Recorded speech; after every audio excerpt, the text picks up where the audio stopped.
Calm Canine by Native Cuticles. For those anxious moments when shit hits the fan or you run over a cat. Use the promo code AUF for 10% off your next order. Advice Unfiltered and Calm Canine. Almost as good together as peanut butter and pumpkin. Advice Unfiltered.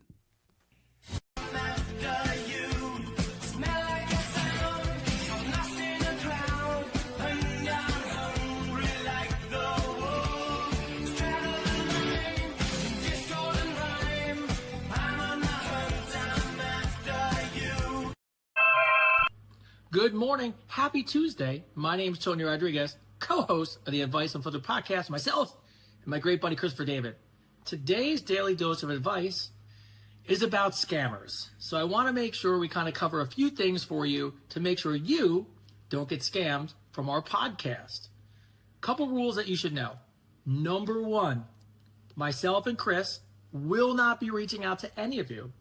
And what I mean by that is we're not talking to anybody. We're not on Telegram. We're not calling anybody. We're not inviting you to fan pages. If any of that happens, that's a scammer. Number two, and probably the most important one of all, we will never, ever, ever, ever, ever, ever, ever, ever, ever, ever, ever ask you for money. So the second somebody asks you for money, it can't be us. You're being scammed. Number three, we don't have a PR agency. We don't have a podcast manager. We have none of that stuff. Not a public relations department. It's just me and Chris. So if anybody reaches out to you being our agent or any one of those things, that's a scammer. And number four, and please understand this, none of us are, especially me, I'm married, but Chris is not on a dating site. There's no use of social media to meet people. The community we're building is to make people better, and the community we're building is to help people, and that's it. Anytime you're having a conversation and you think it's us, and that conversation doesn't go in that direction, it's a scam. I would rather you be okay. It's okay. You might get scammed and talk to somebody you think is Chris, or maybe you think is me. That's okay. But what's not okay is sending somebody money. Ever, ever, ever, ever. And unfortunately, I have to be honest with everyone on the call, there's a little bit of self-accountability. We would never ask you for that. In every episode, we generally start with that. So today's daily dose of advice is don't get scammed.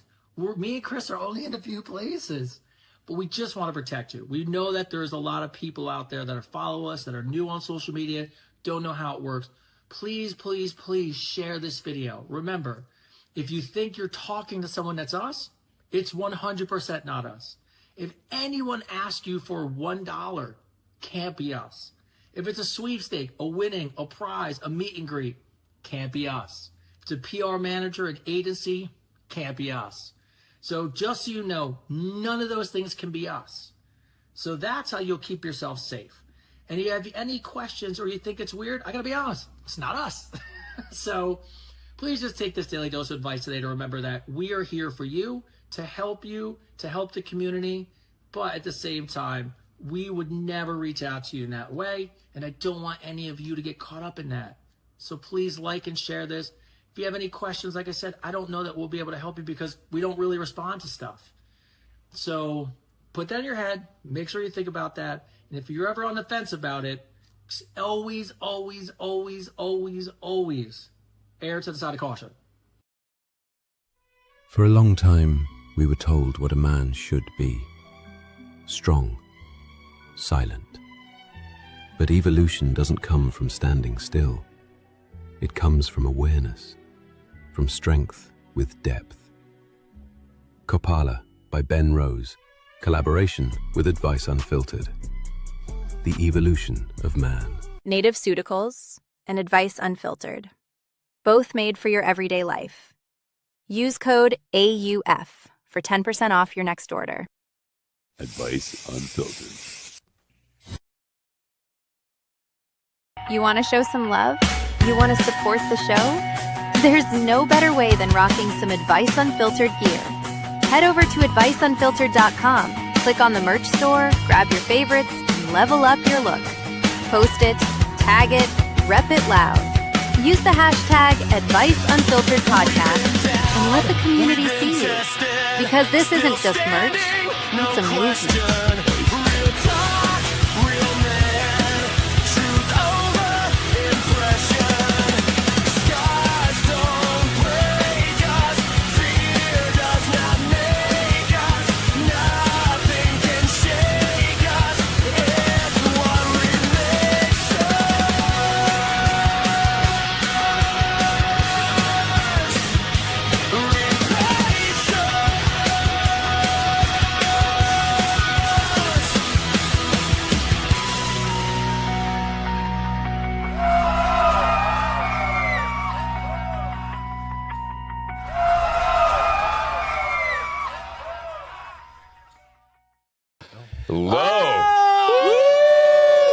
Check this out. We're here. Look at us. We're here. All right, welcome everybody. What is this? You know what? It's Seven. yeah. So Right. we are season 2, episode 7. Season 2, episode 7. All Yeah, right. you know what Should I we do the introduction right away? 'Cause Yeah, I really we're want to talk to Buzz. we're I really excited. want to talk to Buzz. We have a great guest today. What's going Yes, on? you guys are going to see him in a minute. All right, ladies and gentlemen, boys and girls, I want to welcome you to the one and only, the award-winning Singles Podcast for Health and Wellness, and up for another award for relationship status, so please go vote.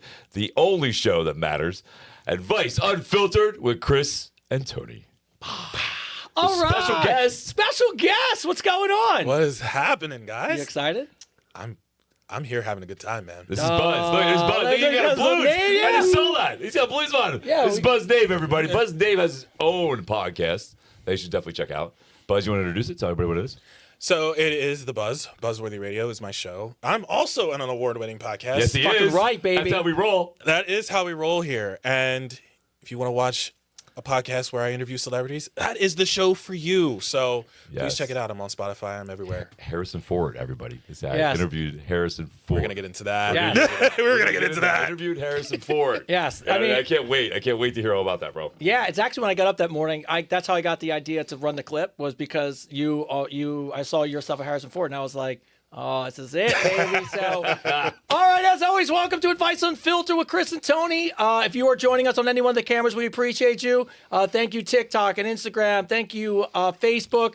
If you want the best experience possible, I always say it every episode, go to YouTube. YouTube, we can see your comments. We can actually, you can ask interact questions. with us. Yeah, it's the You best. become part of this. If you go to YouTube, you become part of the show. Yes, part of the Yeah. show, baby. Yes. So, as always, we go around the room and say hi. First off, our man in command, he comes every now and then. He's so famous, he graces us with his presence randomly, but it's always exciting. Ming, how you doing, baby? I'm doing great, guys. Yeah, good to see Oh, you, man. What's Good going to be on? back in the Advanced Unfiltered compound. Yeah. This is like Wayne Manor from Batman. I feel Right, like right. every time you come, I know you might be coming. I think to myself, let me add something and see if he notices. It's just every time I add a little something extra, some new Little can, something more. little something, just a Just a little little something. something. So everything's going good. Everything's going great, guys. Nice. It just got better because I'm here. Ah, that's what I'm Right? talking That's what I about. love- Yeah, that's we what I love love seeing you. So That's great. Thank you, guys. And as always, I don't see him as often, so I actually have to catch up with him because I have no clue what he's ever up to. Thank you, son. For all I know, he's on movie sets or traveling the world jet setting. But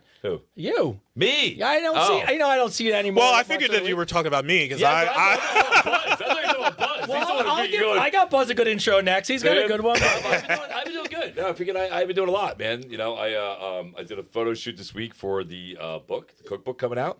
But you look great. Thank you. You look really good. Yeah, that cookbook's gonna be fun, man. So for anybody that doesn't know, me and this guy Dominic DeFalco, who was on Sugar Rush on Netflix. He and I got together. We connected. He's got his own health journey. I'm helping him on that health journey. And then we brainstormed about what we could do to make a cookbook that was easy for you. Because listen, the hardest part about getting in shape is the food. You know what I mean? So I have a phenomenal chef, a celebrity chef that I worked with him. And we came up with ideas and foods and platters that would be good for everybody.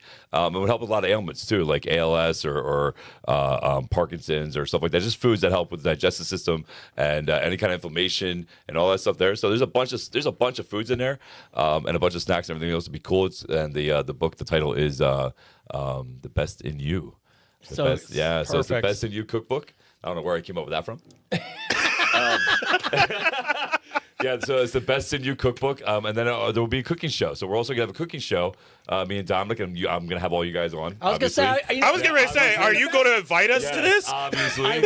I watched you shoot the promo, and by the way, like I said, the promo is fantastic. And I think what I appreciate the most is like, you both of you have great skill sets and you're bringing them together. Yes. Right? Like you got this award-winning chef, and then plus I love the fact that you're thinking about recipes for people who have ailments, which is awesome. Yeah. But I know you'll tell more about it when the time comes, but the whole idea of it's awesome. But I'm watching it last night, and I just go, I wonder. Do I have to ask him to be on the show? Like, do I get to be a guest? Like, do I get to sit in a chair? Like, do I get to come? I wasn't even gonna ask him. I was just gonna show up. Yeah, no, it's all in the works, man. So we already talked about it, having guests come on the show. Because here's the thing, like, I do know how to cook, right? I know how to cook steaks and fish, and I've been cooking for years since my oldest son was a kid. Because he long story behind that, he called me out one day. I kept inviting girls over for dinner. Like, I know how to cook, and I go buy the Stouffer's lasagna. You know what I mean? I buy the Stouffer's lasagna. Okay. I'm like, I made that fucking shit. You know what I mean? And then one day, my oldest son Isaiah blew my spot up, and he's like, man, he burns cookies. If he burns cookies. I was like, yo, man. I was like, he must have my back, And so I learned how to cook. I started watching Gordon Ramsay and all that stuff, and I learned how to cook. But I am a novice chef, right? So, but I've been doing fitness and nutrition for a long time, and I know what works, and I've worked with people with ailments because of my training. And then Dominic's just a phenomenal chef. And again, he's been on his own health journey. He has his own ailments that he's going through, which when me and him have the show, we'll let him talk about more. But he's really all gung ho about helping people, and we want to make it simple, right? Because I think the hardest thing about getting healthy is eating, right? So we're gonna have it set up that when you watch the show, there'll be a little cart at the end of the show that you'll be able to hit the button, and everything we just cooked will come right up out there, and it'll come right to your house. Yeah, it's awesome. Right? So it's gonna be nice and simple and stuff like that. So that was the idea behind this, is that you're gonna see a novice chef with a really good chef, and we're gonna learn how to do this together and make it easy and see how much fun it really, really is, and then have guests on too. Like, it's gonna be fun. Yeah. So the Best in You cooking show and the Best in You cookbook, which a genius idea. Look, I love the name. I think all of it sounds great. There's a couple cooking shows I follow where like the guests just actually come to eat. So they sit at the edge, watch you guys make. That's what I'm saying. Like, we'll have a little placement for dinner and everything else. And what's great about this whole thing too is it ties into the fitness app that I also have coming out, right? The Hardcore Synergy Fitness app, because I'm trying to make a 360 here, like one-stop shop. Like you go get your food, get your workout, have your day planned. And just make it as easy as possible for people, so there's no excuses to be healthy. Yeah, I like that. Yeah. I'm excited about that. So I did that this weekend, and then what else do I got going on? Oh, I got a photo shoot coming up this weekend, and then I got the gala. The gala. The gala this week. Yeah, the Eat Clean Bro fundraiser. Yep. Which is gonna be fun. And then I was on Buzz's show on Friday. I was on Buzz's show, which is amazingly fun, man. We were talking for 2.5 hours, and it felt like 30 minutes. When did it drops? When it drops Monday. Drops Monday. Good. Okay. Love that. I already have it edited, ready to go. It's like it's literally sitting in there, and it's just ready to release. I love that. That was a great time, man. Listen, I've done a lot of interviews. I've done a lot of podcasts. I was so honored to be on Buzz's podcast, just for the simple fact that this guy just interviewed Harrison Ford. You know what I mean? Like he just interviewed. I love that this is where it goes back to. Yeah, it's like it just goes back to Harrison Ford. And I got to tell you, Buzz was just excited to talk to me, and I was just so honored. I just thought it was really cool. So I'm very thankful I was on your show, bro. I appreciate you coming on. Yeah, cool, it's a home run. Because think about like people found all of a sudden they saw these clips of you interviewing Harrison Ford, and immediately go, what else does this guy do? And the very next person, Christopher David, baby. Right after another. That's what I'm talking about. Right? Yeah, no, it was cool. Great man. exposure. No, it was very cool. I was very honored to be on it, Buzz. It was a great interview, man. Like I told him, like the best thing, if you haven't watched his show, the best thing that Buzz does that he does better than any other guy, person that's interviewing a actor or an artist, if you watch him, especially when he interviews Harrison Ford. If you watch him interview people, he actually knows what the fuck he's talking about. Like he's not just interviewing them, but he's a fan of the craft and the characters they play.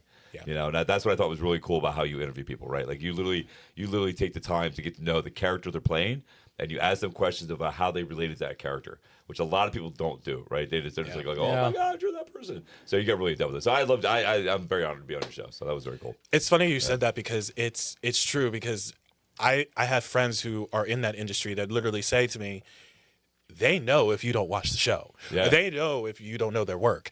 And I make sure I know their work because I'm, one, a fan of them, and also I want to know what they're up to. Yeah. So I definitely don't want to come off being like, as you just said, that fan going, oh my God, it's you, and I just want to interview you for clout. I actually want to talk to you because I want to know you as a person as well as the character and how you relate to the character. Yeah. I mean, I did, oh my gosh, maybe five interviews today because I've been promoting South by Southwest, and literally it was just back to back to back, but it was also, as you just said, I watched their movies that it's premiering this week at South by Southwest. I watched their screeners. I related to their characters and I spoke to them about it. And the one person who I talked to today literally said this comment, I'm so glad that you picked that out, that you were able to pick up on that story and how you were able to pick up on that storyline and that relation to me as a person and then that character. And that to me, as soon as they say that thing, that's where I go in my head. Boom, you did it. I did it. Yeah. Clicked. Yeah. Yeah, that's gold right there. Yep. That's gold, bro. Yep. Yeah, I love that about you, man. I can't tell you how many. By the way, no joke. He literally got done talking because I was talking to him. He's telling me how amazing of a time he had. So truly kudos to you. I cannot tell you how many memes I've watched where people are doing the interview and they don't even know the show that the person's really in. They don't even know. And they mess it up, and the actor is like, "Why am I doing this? You don't even know. Did you watch any of it?" And it goes off the rails. That's the thing. Like, so I think go back to tie into what we talked about last week, because we'll get into Buzz's story. Actually, you know what? I'll let you tell your story, and then I'll go back to all that. Yeah. Okay. I'll let you tell your story, and then just remind me I had something to say. Okay. All right? Yeah, so let's introduce our guest. Yes. And let's introduce our Sorry, guest. we're just so excited. Bro. We're like, yeah, by the way, what's up, bro? All right. It's literally what happened. All right, we talked about this. Some of the things me and you talked about pre-show, but we'll talk about it again just because a lot of people will know. So we constantly call you Buzz, but You do. What's the Yes. name? What's your name that you actually go by? I said Nev, right? Yes, and I did tell you that is my nickname as well. But I told Chris this on the show when we recorded it. I actually like it when people in the podcast community only call me Buzz. Yeah, we love calling you Buzz. I don't like anybody calling me by my real name or my nickname and Buzz is my nickname for the podcast people because that's my family. Yeah. That's really my family, and that's what I want them to know me as. Neville J. Lee. Yeah, Neville J. Lee, yeah. Hey. And you got it right, too, Yeah, on the dude, first try. right? You got it Right. right on the first try. Nobody can do that on the first try. You did. J. I have, just like he Are said. we going to clip that? We're going to have to clip that. Should we do it again? Wait. Wait. Let's do that again. 3, 2, 1. Neville J. Lee. Look at that. Look at that. For $15, we'll You cut realize that's going to go on my show as the intro? Yeah. Love that. Do it. when we get done with the show, you can have him do the whole thing, and then he'll be like Buzzworthy Radio, Buzzworthy Radio. so.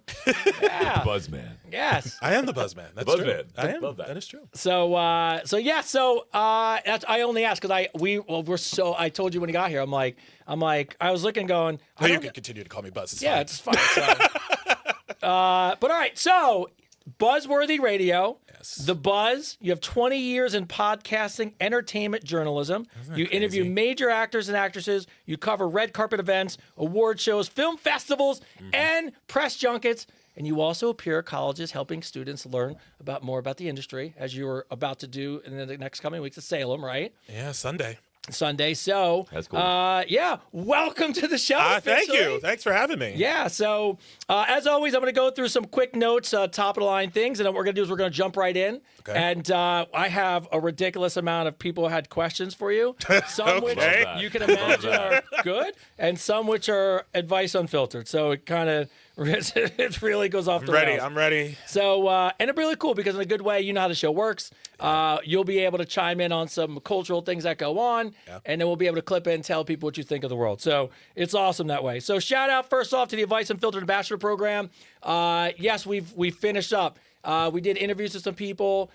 We have another group of people coming in, so shout out to you. You know who you are. It's exciting when more people start to join the community. And myself and Chris get so excited to meet these people and work with them for the next few weeks. And, look, if you missed your opportunity because you were like, I don't know if I should or shouldn't, what I would tell you is just interview. I think a lot of people not only got a benefit from interviewing us, whether you got selected or not, it helped us be able to point you in the right direction if we couldn't help you. But also, me and Chris talk about this all the time.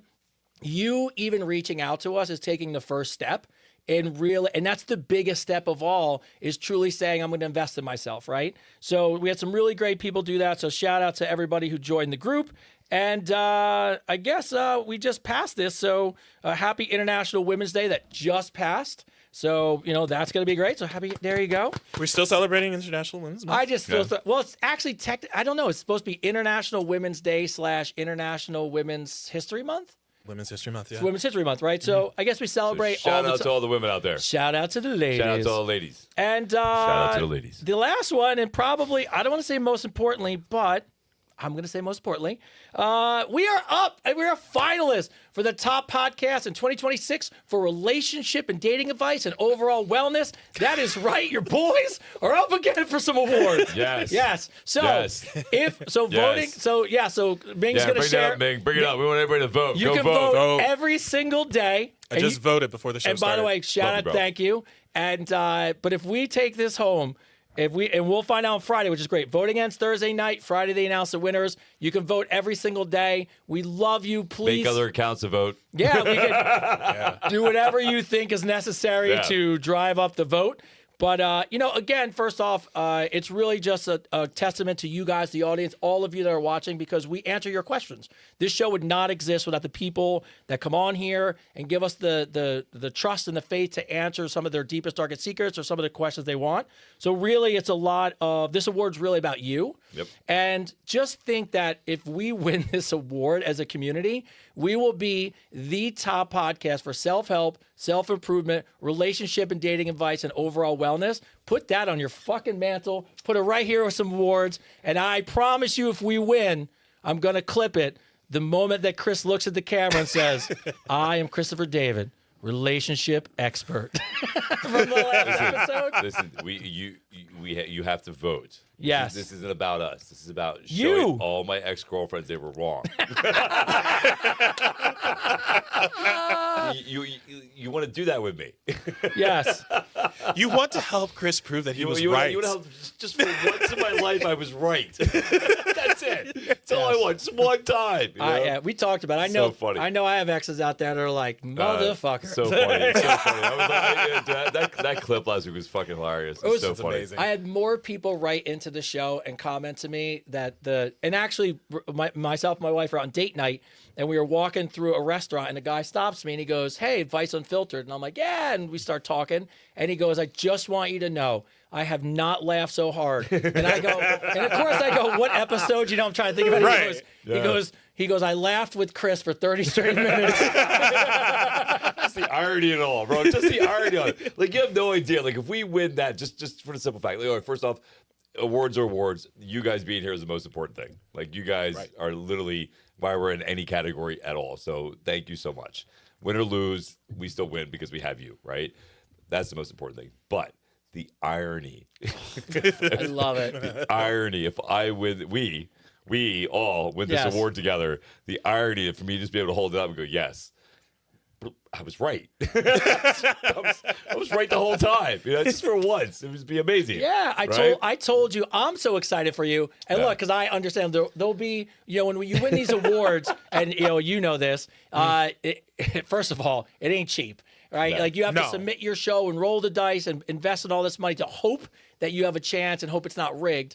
And not that any of this is. I'm just saying, like, you roll that dice, right? Yeah, Ming's like, yeah, I know.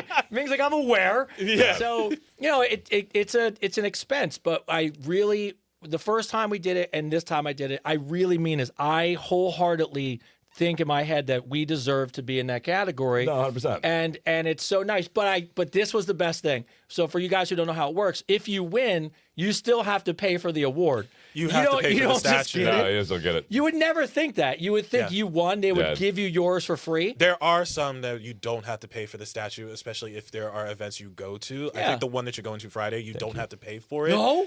I don't think you do. Oh, you do. I know it is. I know how much it is. Well, I was told it was. Okay, because I went to one that I also won a second award for. I paid to go to the event, but I didn't pay for the award. Well, okay, so that's a good distinction. I believe you still pay for the award, but let's say you don't. still pay for the award. You still have to pay, right? You still have to pay. But I only bring it up because I will spend any amount of money to get 2. Usually we just get one for the, one for the here, and those weren't cheap. So Right. but I want nothing more than Chris to have one. And some point in the future, when he gets in an argument with whoever he's dating, Dude, I just want to see the I text where literally he's will leave it in my car. Yeah, just Right in the passenger seat with a seatbelt around it. You're gonna have it on the seat. That's all I would do. I would just. That's gonna be my baby right here. I want a good morning, and to just sit with a seatbelt on. I literally want the camera to pan over to the passenger seat with it in the seatbelt. I was in the back seat going, Dad, why do I got to sit back here? I'm like, shh. Oh, I love it. No. Stay back there.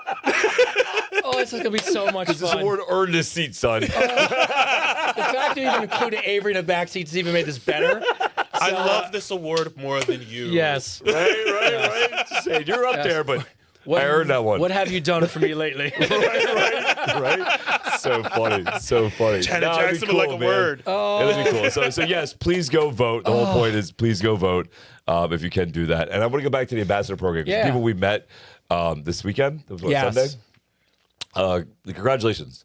I can't say this enough for everybody that joins our program.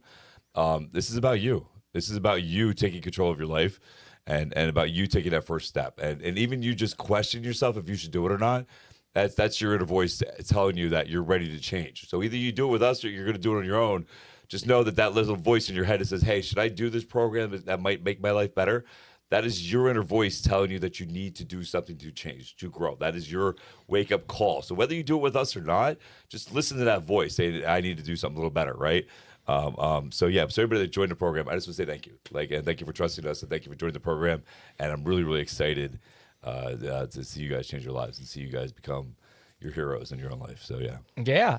And with that being said, all right. So we are here specifically to not only, because we shoot every Tuesday, but it is the Oscars previews. We've been thinking about this episode for a long time. We're so excited to have you. So I'm excited to be here. Before we even get into your actual story, because part of what we always love is, how you started, where you come from, all that stuff, and I want to get to it.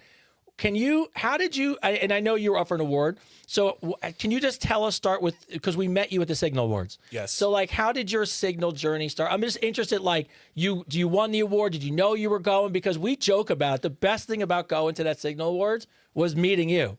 We mean it. Listen, it was great that we got the awards, but literally, you were the coolest thing that we met there. You know what I mean? It was. We talked about that. Yeah.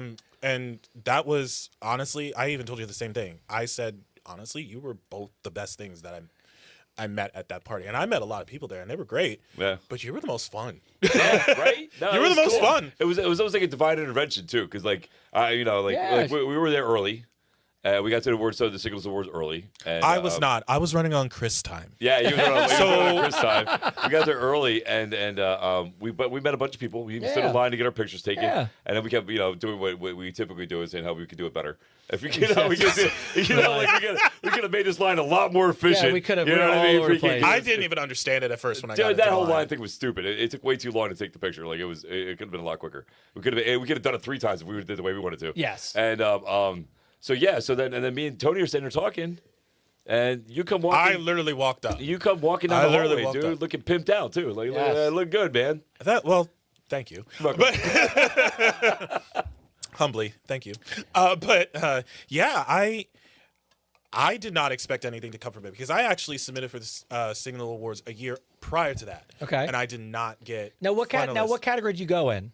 For this one or the one before? For this one. For this one, I did Best Video Podcast Guest. Oh, nice. So I submitted an episode that I recorded when I was on location in Austin, Texas. Okay. When I interviewed Jane Seymour.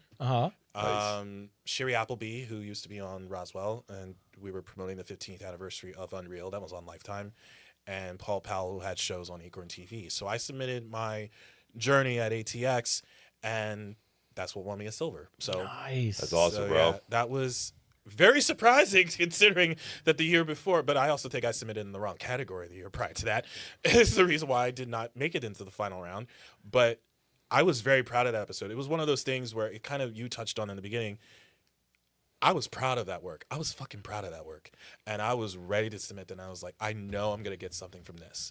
And then when I got the email in the morning when it said you were a finalist, I said, I fucking knew it. I fucking knew it. Fuck yeah, dude. So I Love that for celebrated. you. I celebrated that in the entire time when it was going down. And of course, voting happened for Listener's Choice. And then I was in third place until Mel Robbins a week later. Oh, Mel Robbins. Yeah, well. Until Mel Robbins came in and said, vote for us, I said, all right, I concede. I raised my hands. I said, I just got her concede. book. Yeah, I mean, I just got her book. yeah, But I was just honored to get into the finalists. And then when I found out that it was a silver, because it's in those things, when you see them, it's gold, silver, and bronze. And the fact that it was a silver winner, my first year, I said, yeah, I'm not going to knock that. No, dude, it's amazing. That was amazing to me. And I literally celebrated that like until Kingdom Come. And then when I got to see you guys for the first time, I knew who you were because you guys showed up in my algorithm because people liked your stuff and commented on it. I never followed you. I didn't know who you were. And then you just kept popping up when I joined TikTok. And I was like, who the fuck are these silver foxes in my thing? We're annoying like that. We're annoying. we just like to show people's houses. Literally, I'm like, who are these guys showing it to me? Like, who are they? I'm like, why is this stranger who has gray fucking hair telling me good morning? I'm going like, no, no. And then I checked out your stuff, and then I was like, you know what? He's positive, and we need that right now. And honestly, he gets a follow from me. So there you go. And then I found out you guys had a podcast, and then I was going, okay. They have a podcast. I need to check it out. And that's when I checked your show out. And I was like, okay, this shit is funny. Right? This shit is funny. And then I saw you guys come through. I recognized you right away. We get to talking. And then everybody that came up to talk to us literally thought we knew each other for at least years. Yeah. Because everybody literally asked us. They were part of a group. Yeah. They did. They were going like, What's your show? What's your show, guys? They did. They were asking us, do you guys do a show together? And no. It was like I said, I can't emphasize enough how cool it was, man, when you came up and you're like, hey, man, I know you. And it just clicked. Like you said, you've been family ever since. Yeah. You know what I mean, and listen, for me and Tony both, thank you for for always sharing our show, for always promoting it, bro. We always see you pop up when you're watching. Honestly, thank you, dude. It's very humbling for me, man. Thank you. I got a support jersey. Yeah, that's it. There you go. Yeah. So, all right. So good for that. So let's get into knowing you more. Let's see what's going on with you. So, all right. So it's we generally like to go back because for us, it's especially in Chris's story and the stuff that we've been through. A lot of what we appreciate the most is really just coming up. Like, how did you even get to the point where you knew maybe that's something you wanted to do? Was it always, or was there a struggle? Like, can you take us back to the beginning, Buzz? Back when I was a boy. When I was a real boy. When I was a real boy. I love that you remember that. In case you didn't know, there is an Instagram video where I literally said, I'm a real boy. He's a real boy. I did. I'm so glad you remember that. I pay attention, bro. Yeah, you do. Yeah, I pay attention. So this was not something that I ever thought about doing. It was not something that was even in my radar. And I wanted to do something in computers. I wanted to do something in technology. That was the line of work. That was the line of things that I wanted to do when I went into college. That was my focus, was doing computer technology.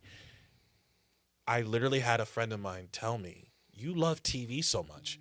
Why don't you do a podcast about it? My first reaction was, what the fuck is a podcast? I don't know what it was, because you have to think about it. This is 2006. Yeah. Podcasts really weren't the mainstream medium as it is right now. So nobody really knew what a podcast was, how to start one, how to edit one, how to do all of the technical things behind a podcast back in those days. So I had no idea what to do. I pretty much tried it, and I was recording through the speakers. I remember this. I was recording through the speakers when I had a guest on. And I was like, this is not functional. There's no way I could do this. And I literally looked at giving up. And then there was a platform that came out that I was able to do live shows and take callers in and have people call in as guests to talk to them. And it was great. It really helped launch what I was doing. And it made me fall in love with the craft. It made me fall in love with using my voice, because I think that's one of the things that I loved about it the most. I grew up as somebody who was very sheltered. I never wanted to leave the house. if you look at me now, you would not believe that about me because I'm literally the person that talks to everybody, as you've seen. But I was not that guy. I literally never wanted to talk to anybody. I didn't want to associate with anybody. In no uncertain terms, I hated people. So I hated humans. And this comes from because of the fact I had trust issues. I still do, but not to the extent of it was when I was younger. I was bullied as a kid, especially during my school years, and I didn't really have. Love you, thank you.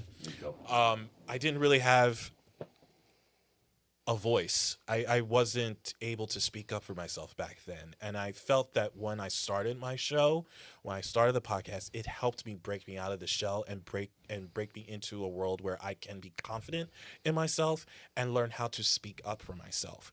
And that's one of the greatest gifts I ever gotten from it, is because it helped me grow as a person. It helped me stand up for myself. It helped me be who I am right now. So thank you for 20 years of just basically me being Nav.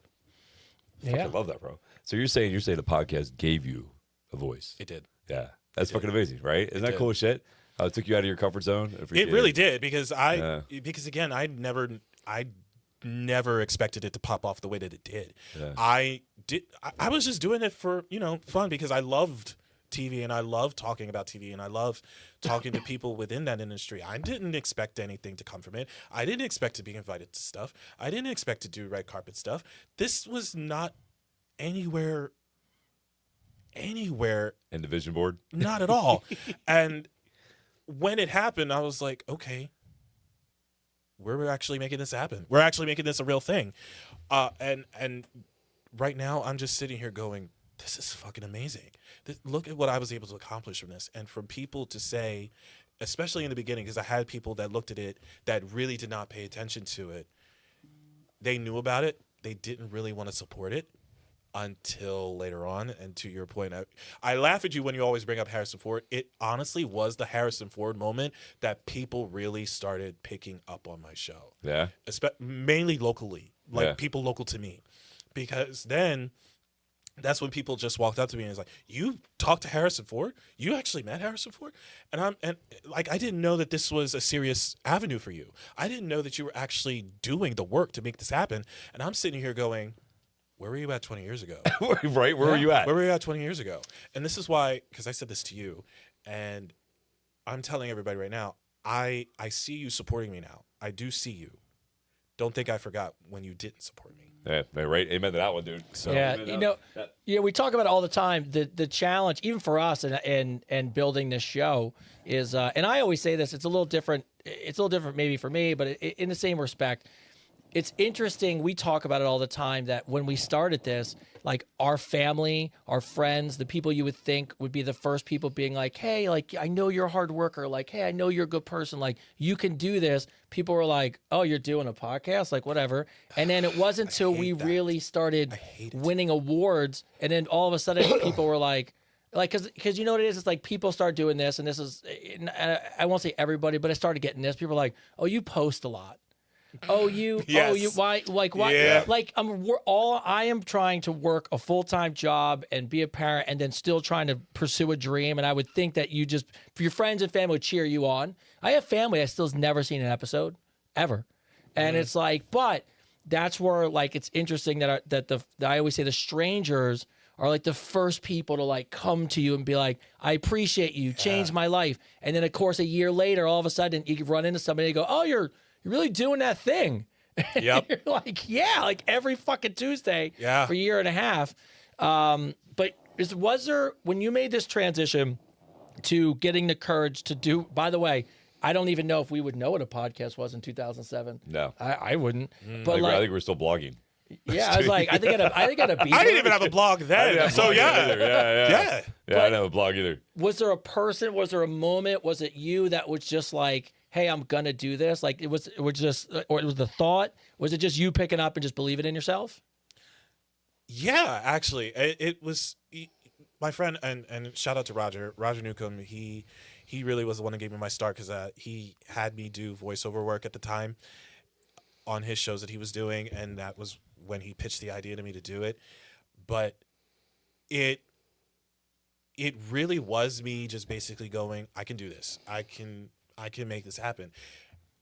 And it's something that I love. It's something that I love to do. It's something that I love to talk about. So for me, it definitely was me just going right in and doing it and having the courage to do it because I loved it so much. Yeah. The when you're thinking about you're going back to 20 years, right?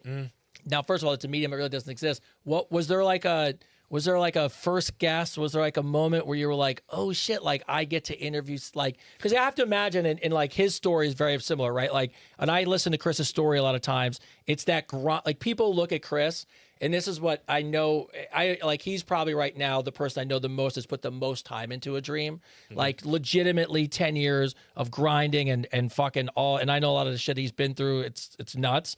And then, but then people will go, oh man, you're lucky because you're just ... Or it's because you look and you're like, oh, you didn't see the 10 years of shit when nobody followed me and I was just doing this when it didn't count, right? I told you about that. I mean, when me and Nev had our conversation on the podcast, we were talking about this whole thing about the people closest to you not supporting what you do, and it was something I learned a long time ago. And I was telling them how you were hurt by it. You know what I mean? Because it was new to you, right? Like and I was telling him, I was like, Tony's one of those people that if you're his friend, he'll do whatever he can to help you. Like that's what I love about Tony. Like if you're his friend, if he let you in his circle and you're doing something, he's the first one fucking sharing it, promoting it, fucking liking it, fucking telling all his friends to watch it out. And so when it came back around and nobody did that for him, I saw how hurt he was. You know what I mean? And I understood that pain because we've all been there, right? We've all been there. I mean, I sent my father, my real father, and my mother that video clip of me being on the news talking about fitness. Right. A week later, I started hearing the back. I go, yeah, man, did you watch what I sent you? And they're like, oh, yeah, wait, no. Oh, that's amazing. When did you do that? Fucking like I did it the day I sent it to you. Like freaking, so I get it, but at the same time, it makes you appreciate the followers that we have. Yeah, of course. The people that watch our shows, the people that vote and share our shows and support it, man. Like that Melinda. One of our new ambassadors, Melinda. She's been a OG follower of mine. And she goes after the scammers, her and Jenny, and there's a bunch of other people that literally like my front line of defense that literally go after people that come after me, and better than anybody else that I'm related to, and it's amazing. So it's a hard lesson, but on the flip side of all that, right? On the flip side of all, I think what it really means is that when you succeed, it really doesn't matter, with the people close to you think. What really matters is that you made that choice, right? You made that choice, and I did it for me. Yeah, I didn't do it for anyone else. Yeah, exactly. I wasn't looking for anybody else to validate me and what I'm doing. I was promoting this shit out. I was promoting everything out because I wanted to. Yeah. I wasn't looking for anyone else to promote it for me.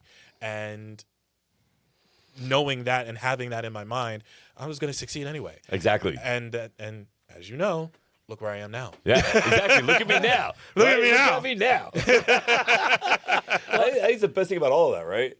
I mean, that's what I was going to say when we were talking about your story. I was supposed to say, refer back to is that, what we talked about last week. There's 1,000 trainers out there. There's a million lawyers out there. There's a million people out there doing podcasts, right? But right here, just in this room right here, is a unique podcast group, right? Like right here, we have Buzz, we have Tony, we have Ming. It's a unique podcast group, and we're all so successful and an ocean full of podcast people, right? So it just goes to show you that once you make that choice, that you can really succeed. You just have to make the choice and then show up every day. You have to make the choice. Yeah. And we talked about this. I mentioned about how everybody complains that there's an oversaturation of podcasts that are out there because there's so many of them. But I'm also going like, to your point that you even said, they're not you. Yeah. They're not me. They're not Tony. Yep. Everybody's going to bring something different to the table. So not every podcast is going to be the same. So I'm interested, please, if you're going to have a podcast, do it. Yep. I'm telling you right now, if you have that thought that you want to do a show, do a show. You have something to say it. Everybody wants to listen to what people have to say. Yeah. So please, don't hesitate in doing it. Yeah, my first foray, and I know you did this a couple times. My original the idea was we were going to do a podcast with me and my wife, and we were having this discussion one day because we do date nights every Thursday. So we actually would get dressed up, but we wouldn't go out. We would just stay home. We'd make dinner together, and then we'd get fucked up and have some adult fun. So she doesn't watch, so it's fine. But I love that. Adult fun. good time, adult fun, and it's cheap. And So we're it works adults. out. And we're adults. Don't go And nowhere. we're adults. We can do that. So There you go. But we started getting these conversations about how our worlds are different and we see things different. And it wasn't a bad part. It was definitely not saying it was a bad part of our marriage. It was just like a part where we were like, we've been together a long time, and we were just talking about our worlds being different. She's in HR. It's a very strict world in this financial world. I'm in marketing and sales, which, it's just like a free for all of shit. And so we were like, you know what we should do? I'm like, we should do date night. And then what I can do is I'll set up the podcast equipment, but we'll never release the episodes. What we'll do is we'll drink, get a little drunk. And then what we'll do is we'll just talk. I am not going to give the name away in case it ever comes back up, but we're going to talk about relationships and how we view things different. And I said to her, I go, I don't know that anyone will ever listen. I go, but if we film them all one time and leave them out to the world, I think one or two people might change their life. And I go, that's enough for me to do it. And let's just do it. And of course, thank God Chris saved me. And Chris came in, and we didn't have to do that at all. Which made it much better. That's good shit. But look, it reminds me. If anyone's never seen the Gordon Ramsay documentary on Netflix, I just watched it, and I'm gonna be honest. I like the guy. It's fine. I love the guy after the documentary. His story and his wife's story is amazing. But I bring it up because his mother and his father have never eaten at one of his restaurants. Really? Until his mother just did fine. His father passed away refusing to eat in a restaurant because he said the food was too fancy. So here you have this kid who grows up on welfare and food stamps and no money, and he finally follows a dream, and you can tell it affects him when he's talking about it. You can see the hurt. You can see the hurt, and he's trying to not be hurt. And he says, he talks about a couple times. He's like, what's your biggest failure in your restaurants? And all he says is, my father never set foot in a restaurant I ever owned and ate for something I ever made. Wow. And it was and it goes back to what you guys were talking about just saying fuck it and just doing it, So You just have to at that point. I had to learn about strangers supporting you over your own relatives or your own friends and your own family when starting this podcast journey 20 years ago, because they really didn't want to support it. If anything, I got that comment, why don't you be a doctor? Why don't you be this? Why don't you do this? Why are you going to start a podcast? That's literally all I got when I started doing this. And then they didn't really want to jump on the journey until they saw how it could be beneficial to them. Wow, I didn't like that. Yeah, no, I've got a lot of that, dude. I've got people that have not talked to me in years. All of a sudden freaking want me to do things, and there's certain few that are allowed to do that. They got good graces in me. There's a few that I don't know where the fuck they get the nerve. Fucking shit. You know what I mean? Where do you get the fucking nerve? Where were you when I was living out of my car eating saltines off the floor? Audacity. You know what I mean? Yeah. Where were you, bro? You knew I was homeless, and all of a sudden you want me to fucking promote your fucking barbecue shit? Yeah. Fuck you, bro. Yeah. Fuck you and your barbecue. Did you ask me to come over for it? No. Did you give me any? No. Fucking no. You didn't lie. It is what it is. It is what it is. The best thing about all that. Listen, here's the best thing about all that. Are those ones that we think would stand by us that don't. As it shows you, we can stand up on our own. Yeah. Yeah. You know what I mean? That's the best thing out of all of it, right? 100%. And it makes us better people because it you're a great example. You support our show immensely, bro. And we hung out. This is our second time ever hanging out. Yeah. You know what I mean? In person. You know what I mean? So it just goes to show you that even though that the ones you think would, there's still fucking amazing people out there that do. Yeah. You know what I mean? And it shows you that if you just keep putting that one foot in front of the other and you keep just moving forward. I gave my mom this plaque when I was a kid for Mother's Day, which is coming up, by the way. I gave her a plaque for Mother's Day that had a lady marching in a band, playing a thing. And the thing it said, when you start playing at your own beat, when you start beating your own drum and playing your own music, soon everybody else is singing along. And back then I didn't really think about the relevance of it, but even now, it's so relevant, right? It makes sense. It makes sense. The moment you start beating your own drum, you start making your own music. And people might not like it at first, but they will. Yeah. The next time everybody's singing your song. I'm so excited you said Mother's Day. Yeah. It just reminded me that now I don't have to give my mom the book that you signed. I'll just give it to her Give for her Mother's Day. What you should do for Mother's Day Yes. is buy her a cameo. The best was somebody asked me. We had a group session, and we were talking. I was talking about how successful. I was pitching. I was giving the ambassador group the heads up on like what I think Advice Unfiltered Overtime is going to be, and like how the membership thing is going to work. I like that name, by the way. Yeah. What? Advice Unfiltered Overtime. Oh, it's the best. It's, I love yeah. that. Overtime. And by the way, we got like sexy lights back here. It's all fun. It's all gonna be crazy. But I was talking about it, and the reality of it comes in that when you're talking about growing anything or doing anything, I think what all of it comes down to is making the decision, which is what really prompts it first, but the consistency. Right? Yeah. Like you have been doing this for fucking 20 years, bro. Like I can't imagine. I'm so tired. I'm tired. But you're getting noticed now. And I think a big lesson for people, and obviously it's for Chris in the book and what he's going through. And we talk about it a lot because, a couple weeks of doing something, a couple months of doing something, 90% of people get rid of their New Year's resolution 30 days after they fucking make it. Yeah. So to stick out for something for a year, let alone not 10 years and now 20 years, really speaks volume to the fact that how much you believe in yourself. And I think for the audience, it's important for them to know that you don't know when it's going to happen, but you got to believe it's going to happen eventually, right? Yeah. That was one of the big reasons why I supported you guys too, because there were posts I have seen, which I do agree with. If you start a show, if you start a podcast, most of them don't make it past episode 10 because they don't have the consistency. They don't have the drive to continue it because they really do see how hard it is to do it. There's so much work that goes into a show. And this leads back to what we talked about in the beginning. So much stuff is done behind the scenes in order to make the show work that you don't get to see once the finished product goes out. You don't see how much I'm reaching out to people to try to make these connections happen. You don't see how much I am putting my foot forward in order to introduce myself to publicists, to introduce myself to managers, to put myself out there at these events in person so they know my name, they know my face. They don't know how much work goes into that. And so when I see people giving up on that after 10 episodes, my first question is, well, were you really serious about wanting to do it? But when I see you guys, you're now in your second season of doing this show. You stuck it out. You kept doing it, and you're evolving. That's telling me right now, it's like this is really what you want to do. You guys are serious about it. You guys love what you do. You connect with your audience, and that's really one of the biggest things. And that's why I support podcasters who have that drive. Yeah. So I'm very bro. proud of you. Thank you. Appreciate that, man. Yeah, bro, we love you. Love you. We No, love thank you. No, it's great about both of our shows. Is there's a lot of we show up.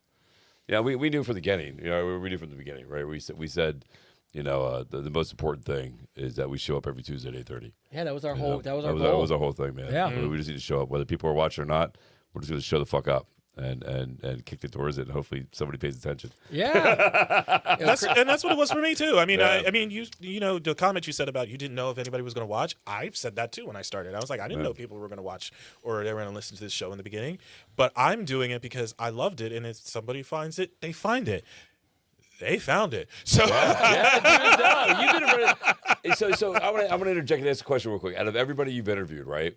Okay. What's the one interview that when you think about it, you're like, man, that was fucking gold. Like that was it right there. the Harrison Ford one. The Harrison Ford one? It was the Harrison Yeah, Ford the one. Harrison Ford one. Yeah, it was. Yeah? Because I had no idea what I was going to get into when I got into that. So the story of how that interview happened. Oh, here we go, baby. Here we Here we go. It's the dirt. He's interviewed Harrison Ford. Harrison Ford. Hope he didn't do it. No, it's So, Camera there? We're good. all right. So, story time. Get your Story. drinks out. Get your drinks out. So, we said this pre-show when you have to get ready for something that is the last minute. I had to get Yeah. ready for that at the last minute. So, I found out that Harrison Ford was going to do this event for Shrinking in December 24. It was announced. Then they took him off the list, but then they re-announced him because he did another event the same night, so they were able to get him for that same event. So they announced him maybe like 3-4 weeks prior.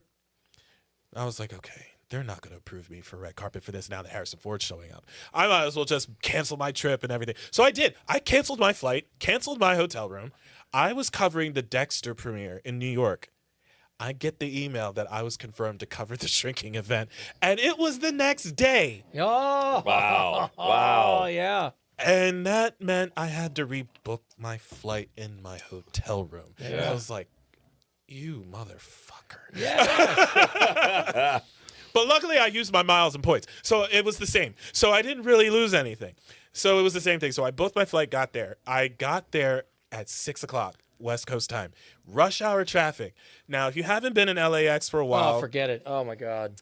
you have to, when you get out of the terminal, you have to go take a shuttle to get to another area to get an Uber or a Lyft. So that was another like 20 minutes. I get the Uber, the driver gets there, and immediately I said, I don't care what you have to do. You need to get me here to the Writers Guild Theater by 7 o'clock. I don't care if you have to take the back roads. I don't care if you have to not use this map on Uber anymore. Get me here. And immediately he said, I got you. And he literally took me on the back roads. He got me there with 3 minutes to spare. Love that. 3 minutes to spare. Get there to the theater. I check in, get to my spot. Interviewed all the people from Shrinking. He walks in. I'm seeing him walk down the aisle. And I'm standing next to Hope from Decider. Shout out to Hope Sloop. I love you. She's here, and she's literally saying to me, do you think that he's going to walk the whole line? And I said, I have a feeling they're going to take him off. Because he's talking to Entertainment Tonight and Access Hollywood right now. And I thought his publicists were going to take him off as soon as he got done with the big two. And then that was it. He continues walking. And then he gets to my left, which is people. And I'm sitting there going, and then Hope's going like, you're next. And I'm in my head going like, you better not fucking take him away from me. I want him right now. Don't take him away. Please don't do that to me. So then I beelined it a little bit to his publicist that was standing there. So I was talking to her, and I talked to her about the show, and I loved his interaction with Wendy Malick, who plays his love interest on the show, and she loves her as well. So we got to chatting it up while he was talking to people. So we formed up that conversation. And as soon as he got done with people, she brought him over to me. Love that. And as soon as that happened, he gave me 2 minutes of his time. He was absolutely amazing. He is literally the grandfather that you want at the cookout. Right. That's literally his attitude. And I loved that man so much, even though my head was going, don't fuck it up. Don't fuck it up. Don't fuck it up. Fucking Indiana Jones. But we did it, man. I was so happy with that, and he was so nice. You could tell he loves the show so much. Oh. And so when you talk to him about it, you just see how much Shrinking means to him.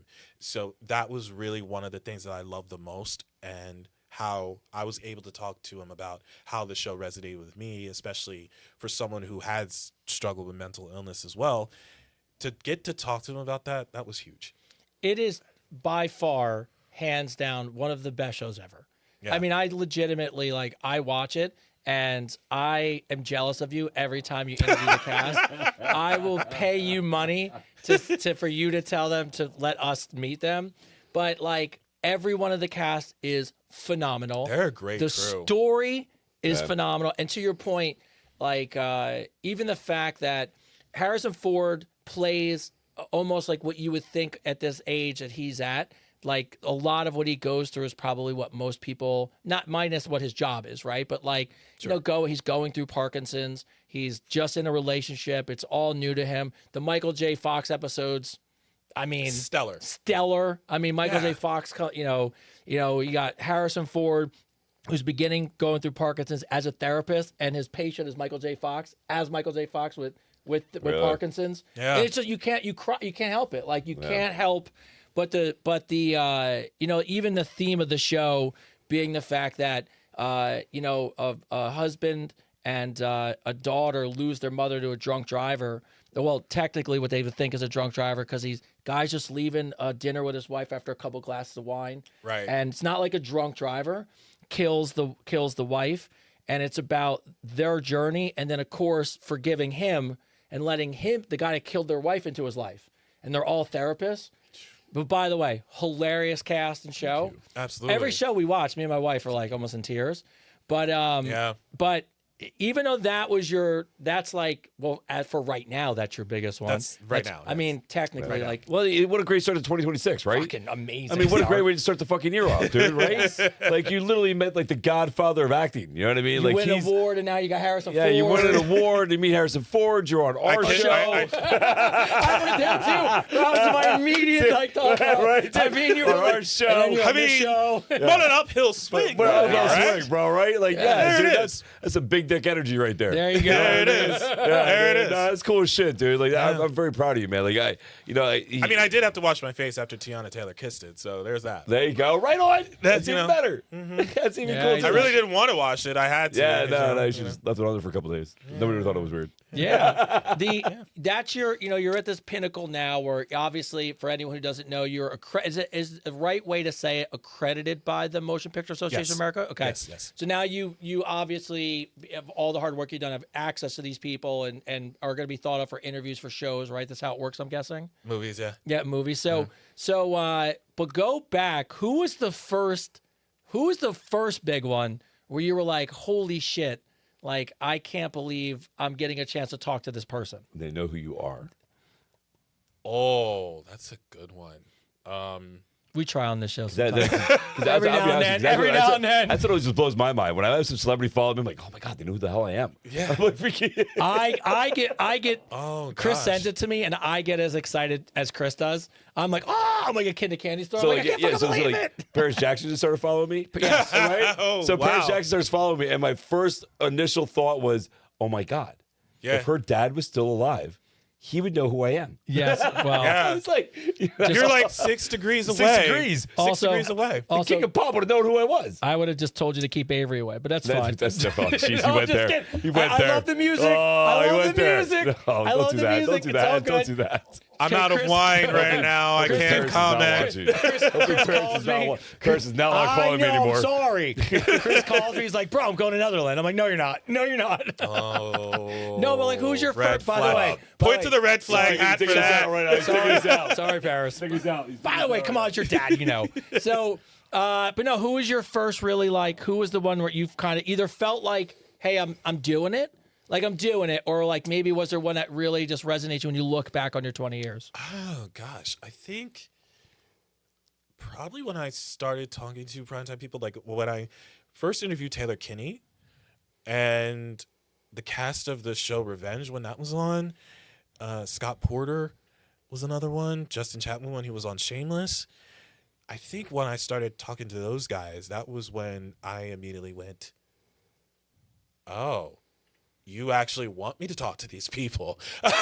You actually trust my work in order to do this. Because it was still at one point, I was still second guessing myself going, I did not think that I was capable enough to talk to people in that side of the industry. Because I started, when I started, I was mainly interviewing people from the daytime soap community. I didn't think I could handle talking to people from a primetime sector. And then when they started bringing them to me, when they started pitching them to me, that was that imposter syndrome that came in where it was going, I can't fucking do this. I can't do this. And then when you just get into it, it's just, oh, it's just the same. It's just a different part of television. I'm good. So that was really it. So I think really when I started talking to those guys, it was, I think that's when I started saying, So they were on I can Shameless? do it. Yeah. Yeah. So it's funny because that girl that's in Tree Lights Yes. is Oh, in yeah, she's in Shameless. Shameless. She's in Shameless. The girlfriend of the boy. Oh, okay. So we met her. Yes. I did a movie with her. Okay. So that movie I was telling you about where I was able to slip in I Believe in You. Yes. She's the girl. okay. So She's she's the the love girl. interest. Yes, she's the love Okay. interest. So she's the one that I'm supposed to remember her name, and I purposely go, what's her name again? Okay. Now it's clicking. Okay. Yeah, there we yeah. go. There was nothing more proud moment of me as your friend when I'm watching Chris like do the scene and like, by the way, it's like a very indie thing, right? So you can kind of get away with it. You could never get away with it like on a real, you know what I mean? Like a big time movie budget. Right. But like he looks at it and I just hear him go, I believe in you. And then he turns, I wish a camera was on me because my fucking expression was like, what the fuck? He comes in, I give him a hug. Oh, you did it. Oh, you son of a bitch. You put your tagline in there. Fuck yeah, I did. Oh, it was so Fuck good. yeah, fuck yeah, I did. It was He so said good. I was coming in and I was going to go ahead and do it. Oh, dude, you it was so and good. It fit the scene. Perfect. It fit the I was scene like, perfect. You know, you got this. It's like, you know how you got this? He's like, how? I'm like, because I believe in you. So good shit. So I love it. I love it. Yeah. So now is your focus on this stuff, obviously, is it TV shows and movie stars? Like, how does it work, like, of what you get an access It is to? now, as far as the movies Because go. I know it was a little bit, it was really TV shows. It was really focused on TV, yeah. Are you looking forward to movies? Does it add another element or like? Dude, I'm stoked. Hey, it's a good leadway there because he is going somewhere this Sunday. I was, but I'm not now because I'm not going. I'm doing the Nerd Nexus. That's why. Oh. I had a prior commitment. That's okay. I like the other commitment. The paid ticket commitment. It's a good one. That's a good one. I like that one. Otherwise, you would have seen me. But That's it's all right. okay. Yeah, it's okay. There's next year. It's next year. Well, next year you take us. Next year. I told him. Next year you will be coming. Yes, next year we go with you. I would, bro, just stand behind him and be like, security. I'd be Just, able to go, yo, you want to talk to him? Right here. You would be so perfect for that.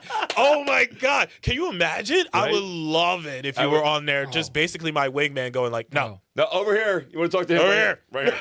I'm really good at acting like I know what I'm doing. So if we can, I can make people think I'm part of the thing. Yeah. I would totally use you to your. coming over there. I would totally use you to my advantage I at would that definitely point. do that for you. we'd have to give you yes. like one of those like CIA earpieces so you look official. Oh, yeah, you know dude, what I mean? that would- No. You just be going like this, hold your hand, go, yeah, over Over here. I'm sorry, over here. No, Harrison, over here. Harrison. Mr. Over Ford. here. Yep. Got him. Just, Thank you. just fake it. Yeah. They would totally buy it. They would too. They I'm would good at buy it. it. Dude, I got to a backstage of a Disney on Ice thing. That was that's so freaking. I'm working at Gold's Gym as a trainer. These girls come in and I'm looking. I'm like, they're not from around here. Nope. These girls are definitely not from Berks County, Pennsylvania. No fucking way. And here they were all Russian skaters that were with Disney on Ice. And the girl comes up to me. She goes, "You should come see me skate." And I'm like, "Okay." Okay. I'm like, "Where skate?" So I'm like, "Skate where?" She's like, "I'm one of the monkeys." I'm like, One of the monkeys. I'm like, "One of the monkeys on what?" And she's like, "Disney on Ice." It was the Jungle Book. I was like, "Oh." She's like, "I'm the one that flips on a chair." I'm like, "All right, cool." So I go there with my oldest son. My oldest son's like 6 or 7.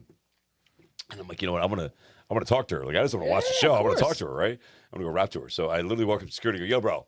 I was like, "Yeah," and I said her name. I was like, "She's back there. She's one of the monkeys. This is her kid. You mind if we come back there?" That's fucking brilliant. That's so good. Dude, you know why? Security's like, "Oh yeah, go ahead, bro." I go all the way back, dude. Right? I go all the way. I went past everybody, saying hi to everybody, like I belong there. I went back there. I'm like, so "Yo, good. what's up?" And she turns around. She goes, "Oh my God, how did you get in here?" I go, "What? I know everybody. We're good." Oh, it's the best.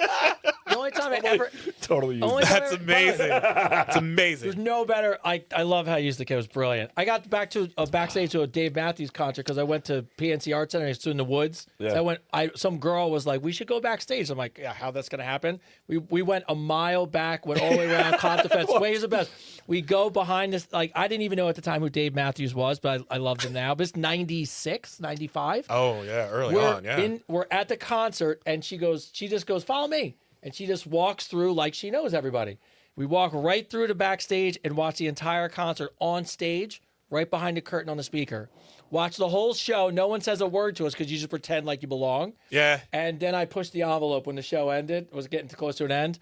We get up to go get food and behind like where they have food, and I open the door. There's about 50 different security guards, and they're like, "Where's your pass, bro?" No joke. I run through the stage and I jump off the Dave Matthews stage from behind stage and run up the catwalk. And as I never forget, I see her get arrested, and I never look at what's coming at me. I'm just doing this, going, "Fuck you! You never catch me!" And I just felt like 8 people tackle me, and I got lucky because I got arrested. They were like, PNC Art Center. Well, originally, whatever it was called before, had just sold the rights. So that's right. So they were like, "Oh, well, you're." So I'm back there. No idea what to do. This woman's a pro. They go to her. They go, "Can I see your ID?" She goes, "I ain't got none." And she's like, and I have my wallet on me, right? And you could see, and he's like, I know you got your lights on. She goes, you can't touch me. You have no right to search me. She goes, I don't have ID. So they're like, what about you? I'm like, I don't have I'm with ID. I'm with her. I got ID. Yeah. I was like, it's fine. Did no idea who she ever was. Hooked up with her, was great. And then a year later, my buddy goes, that was my sister.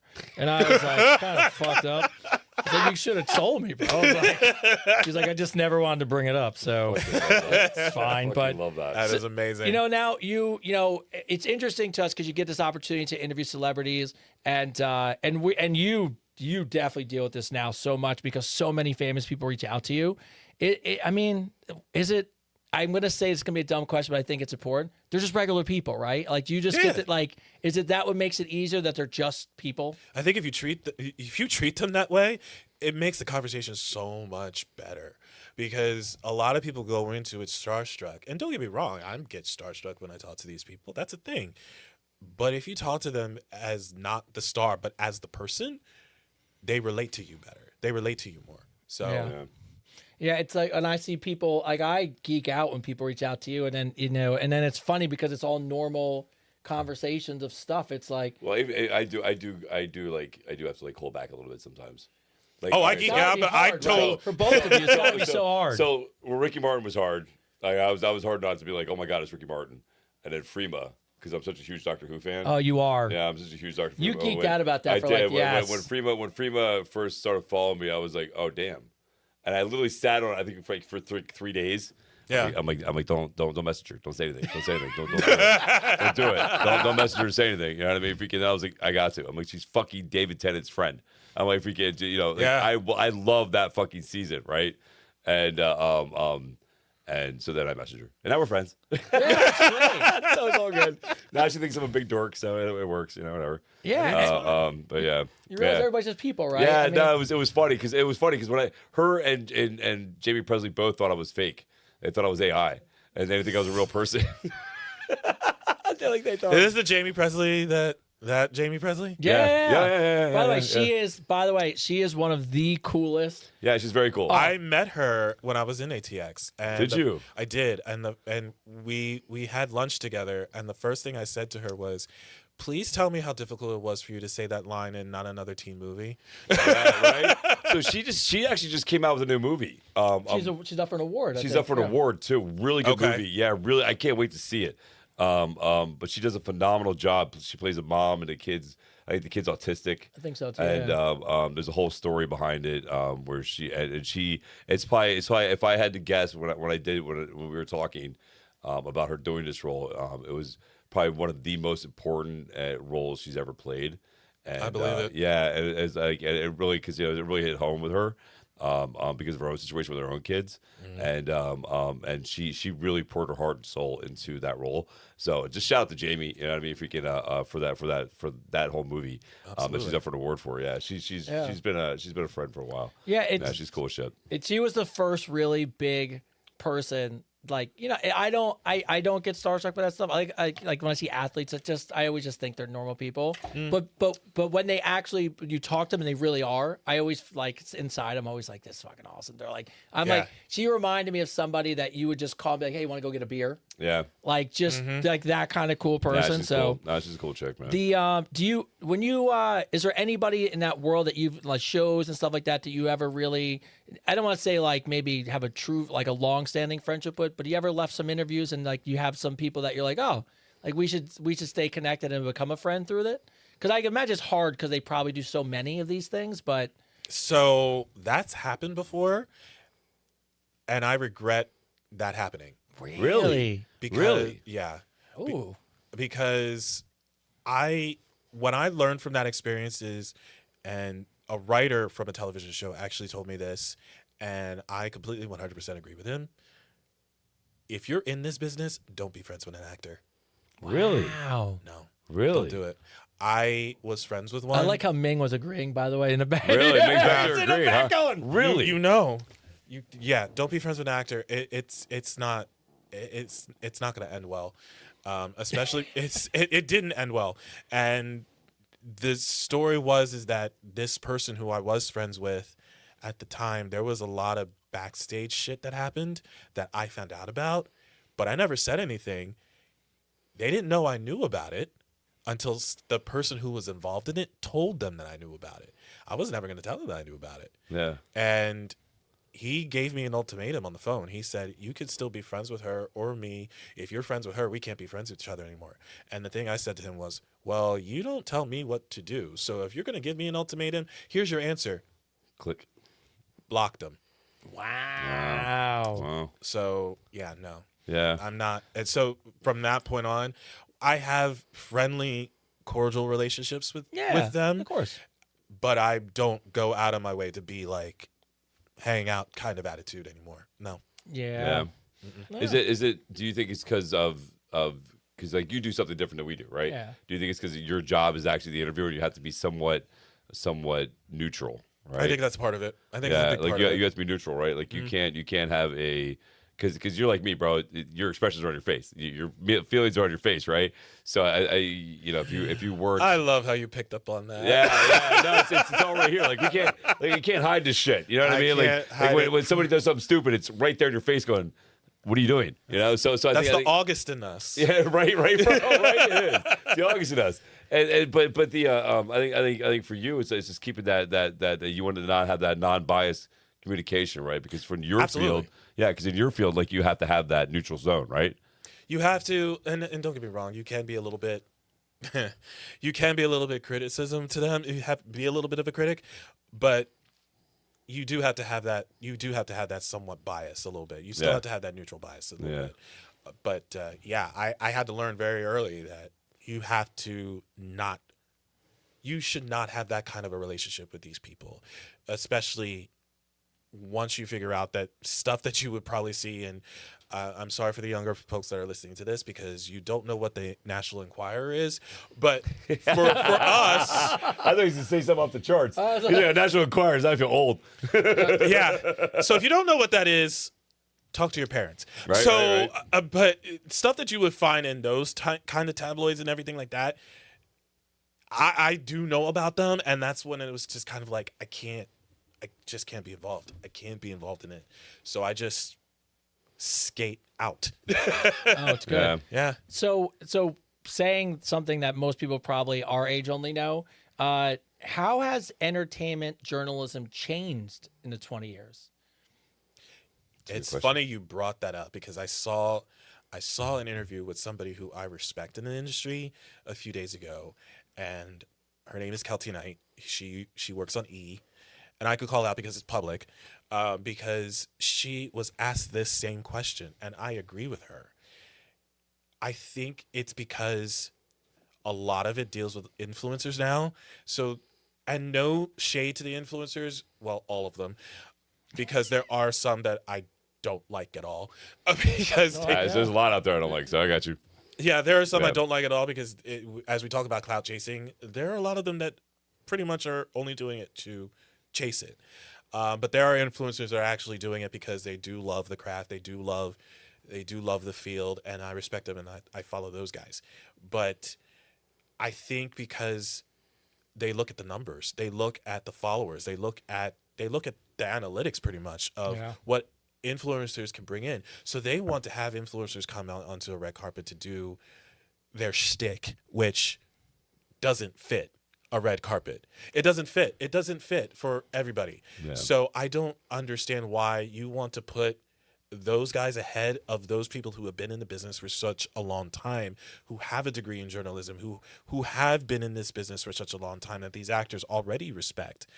Most of these actors don't really like the influencers a lot.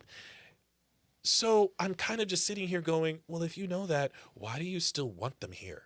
Yeah. So Gordon Ramsay had this. It was part of when the end of that whole series. He launches his restaurant, the one he's going to be known for forever. It's like the tallest building in London, and he paid for it out of his own pocket. It cost him, I don't know, like $25 million or something. But it's a cool story because it's supposed to be like his last thing of like just what he wants to leave his legacy for his kids.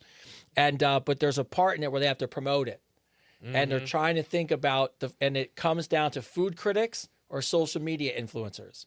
And he has a little bit of a disdain, as you can imagine, for food critics. So, of course. Of course. So his kickoff to promote the restaurant was the top 100 social media influencers.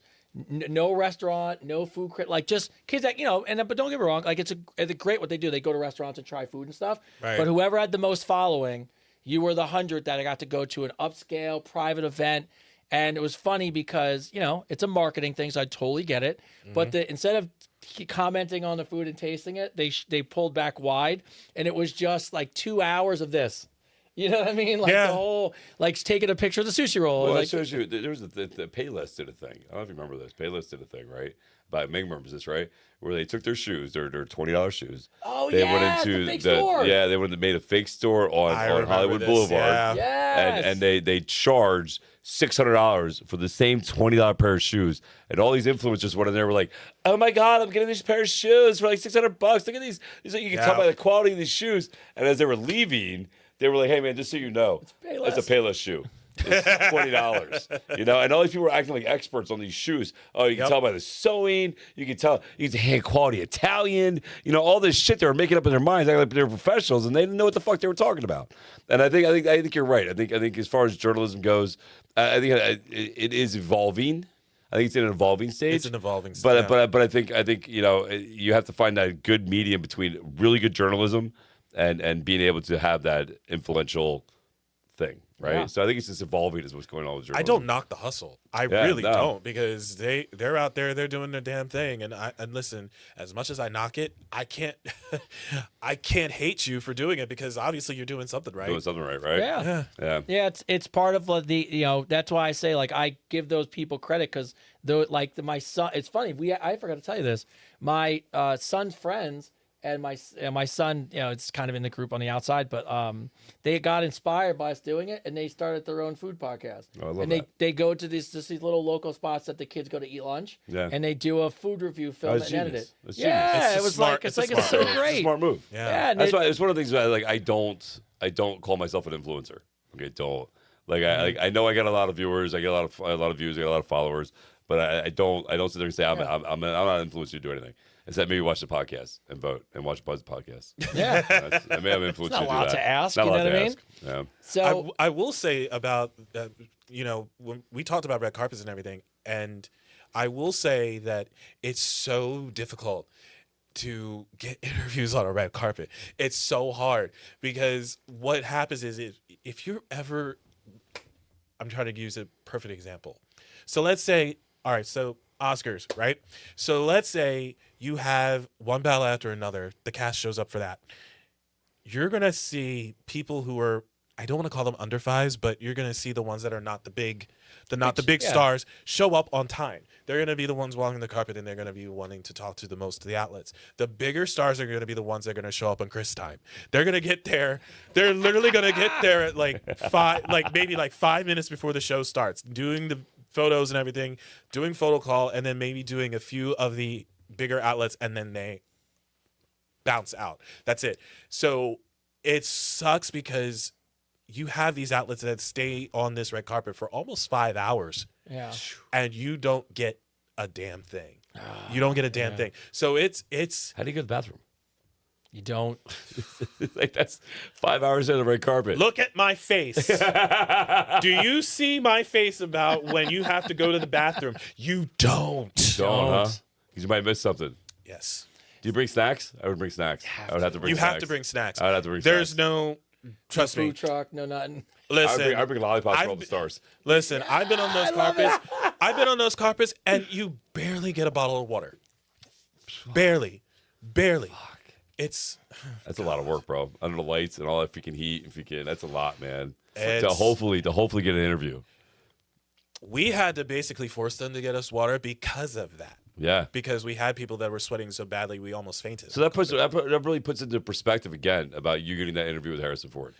How we were luckily inside, so we didn't have to worry about it so but much. I'm saying, but him actually showing up. Yeah. To speak to you. You know what I mean? Like that shows you, all those times that you were there on the red carpet and nobody showed up or nobody came to talk to you. Eventually, that one. I think the that's goat why, to your showed question, up. when you asked me who was the best one that you've ever had, and then why I said it was him, it's because of that. Yeah.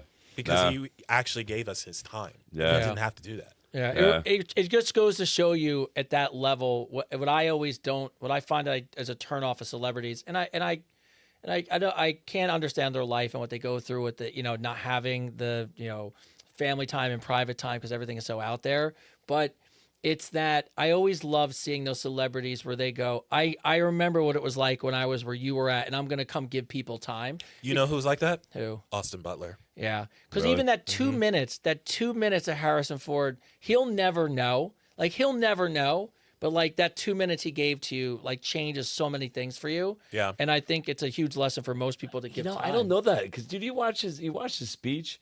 That man is so fucking aware. Oh, he's awesome. And so humble. Like, he's so aware. And, like, when he made that speech, the biggest thing that I picked from his making his speech, his word speech, besides him making fun of everybody and be like, I just started. I'm halfway through my journey. Yes. You know what I mean? I think the biggest thing I took from him doing that speech was when he goes, listen, none of this, I wouldn't be standing here in front of any of you if it wasn't for everybody that casted, that did the filming, that did the camera work, that set up the stage. Like, he knows. I don't know. I just think he's aware. I think as much as he might not think about the future, I think he knows in his mind. I see what you're saying. That giving you that 2 minutes, makes a difference. And I think he's aware of that. Like, I think he's aware of that. You're right. I get what you're saying. And I agree. And I loved when he said about how he found his people. Yeah. That was my Yeah, no, I love that too, man. Like, he found he didn't want to act. He thought acting was for nerds. Yeah. You know what I mean? And then next thing you know, he finds his people, right? He found his people. Yeah, he did something that was a little out of the box, But I think he's one of those people that like he's aware of giving his time to somebody, how impactful that really is. Yeah. You know what I mean? At least that's what I got from him anyway. I mean, you're the one who interviewed him. So. Well, that's you interviewed him, but that's what we got. We on the outside. I'm outside judging and critiquing. Yes. So speaking of judging and critiquing, what we're gonna do is, because we got about a half hour left. So what we're gonna do is, let's go now. I'm gonna be honest with you. I'm gonna guess you're kind of the same. I know a little bit, not a lot about a lot of the movies that are currently out. Or do you? What about current movies? Yes. Some. Okay, so you're like me. Some. Okay, cool. Depends what it is. So what I want to do is we'll do the main category. So let's do Oscar predictions. Okay. Like, and you could give any feedback you want on any of the top movies. And then thank God Ming pulled up the ballot. Thank you, Ming. We love you. And then what we'll do is we'll end the show with questions that people wrote in that you can, so give you some of the Advice Unfiltered, Give you some of that. Somebody get the Advice Unfiltered love. So, all right. So the big categories, obviously. Oh, I have one interesting question. But I'm going to say this first. Best Picture, actor, actress, supporting roles. Like, those are the big ones, right? Yeah. So before we get into those big ones, though, I have one interesting question I've always wondered about. And you're in this world, because of the way that the culture has shifted. I don't want to say anything that's going to get me in trouble.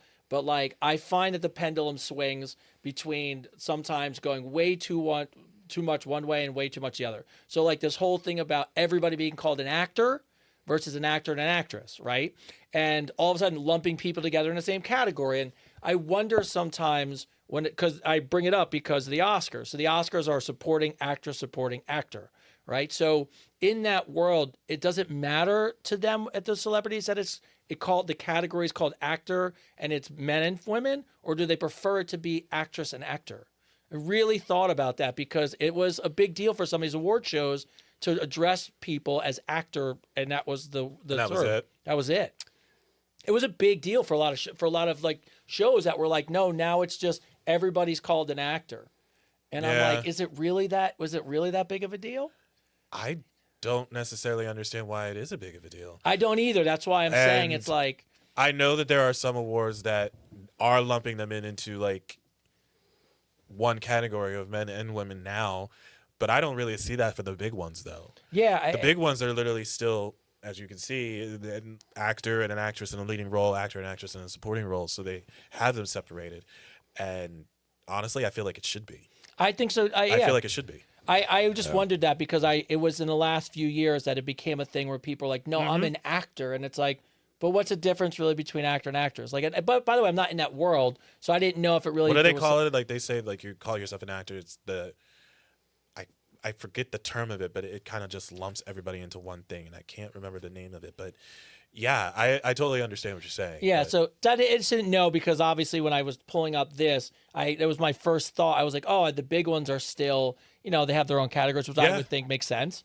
But well, I think if you lumped it together, you'd be dishonoring people's work on an individual basis, right? Yeah. Like you would, like I don't think women fought so hard to create their identity for us as to lump it in against men again. And I think, right? I think that to your point, I agree with that because a part of me also feels like if you did lump them all together, and this sucks for me to say this, especially being in that world, I think the voting panel will vote for the guy than the girl. Okay, but it's true. Like but that's what I'm saying, right? Like that's what I'm saying. Like I think it's like to keep it an even, fair playing ground and let everybody have a voice.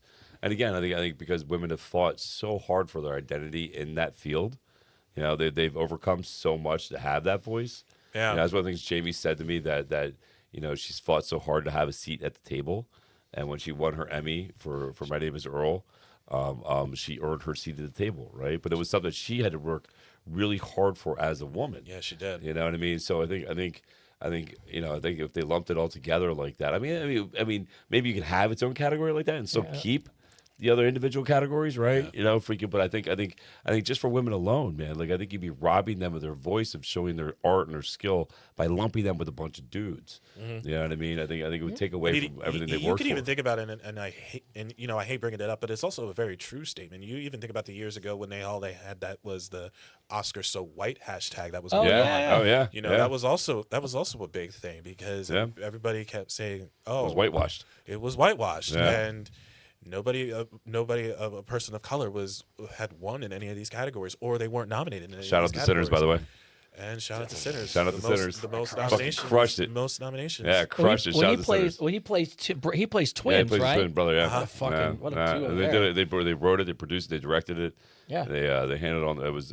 What a a great. bunch of women. It's definitely going to be a different game now because I pegged him to win for this category, and obviously everybody goes by the Golden Globes, who won the Golden Globes, and then who won the Critics' Choice Awards. But then it shifted when the recent awards the BAFTA awards came out, and then the NAACP, and then the SAG awards that happened, because then everybody thought it was going to be Timothée Chalamet that was going to probably win it because he was winning it previously. Yeah. But now Michael B. Jordan started winning for NAACP and the SAG awards. Timothy just pissed off all the ballerinas and opera people too. Yes, he did. Yes, he did.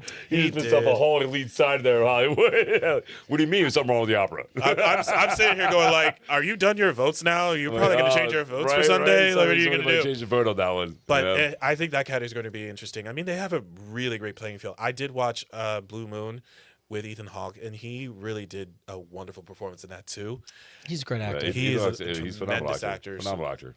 All right, so we're gonna go through the top categories, and look, I mean, we have it up, and then so we won't read the 20 movies that are on there, but let's go through. Let's start with Best Picture, and which movie do you think is likely to win? And is there any in Best Picture that you just want to be like, hey, that was great, you should go check that out? Now, I know I'm putting you on the spot to be the expert here, but let's see what you got. So, all right, so Ming, could you make that a little bigger just so we could see it? Thank you, sir. So let's look at Best Picture, and I love the way they put it. Yeah, that one works perfect. Until they just, there it is, the ballot sheet. Oh, awesome. All right, good, beautiful. Thank you, sir. All right, so Best Picture, there is 1, 2, 3, 4, 5, 6, 7, 8, 10 movies to choose 10 from. noms. That's a lot of options. Is it always 10? That's a lot of movies, I feel like. But is there any that's on there? not surprising, no. Is there any there that stand out to you that you think either going to win or is worth winning? Sinners for sure. Sinners is up there. Sinners is definitely going to be, and One Battle After Another, I think is going to. Did you see it? That's a Leonardo DiCaprio movie. Right? Have you seen it? I've seen part of it. I have. Have you seen it? No. I don't think it's that great. Now, by the way, the girl in there is like I don't know her name. She's Leonardo DiCaprio's, like, the girlfriend. The girlfriend, not the daughter. Yeah, she's Okay, I mean, Tiana she's Taylor, like, okay. oh yeah, she's everywhere right Yeah. now. She's bad. Yeah. I mean, that Yeah. girl she's amazing. I told you I didn't want to wash my face when she kissed it. Oh, I mean, bro, I'm just she saying. is so. Didn't Like, want to do that. she She's another one that will like to give people their time. By the way, She's one of those people because funny story about that. When I met her, when the red carpet happened and she showed up, she did get there late, but she wanted to talk to everybody. The people who were running the carpet wanted to get us off Yeah. and said to pack up because she needed to get inside. I didn't do that. Fuck that shit. Her dress, I didn't do that. Her whole look. I Yeah. mean, she crushed it. She looked phenomenal. Phenomenal. And I was going like, no, she's still walking down. I'm not going Nah, anywhere. we're going anywhere. No. I'm not going anywhere. Nope. And lo and behold, cheek. There you go. What's the worst that could happen? What's the worst that You could know what happen? Now, So I think that's going to be up there. I do agree with parts I have seen. I think the three biggest contenders are going to be Marty Supreme, One Battle After Another, and Sinners. I do think I could probably switch out the Secret Agent for one of those. Okay. I mean? But Hand it.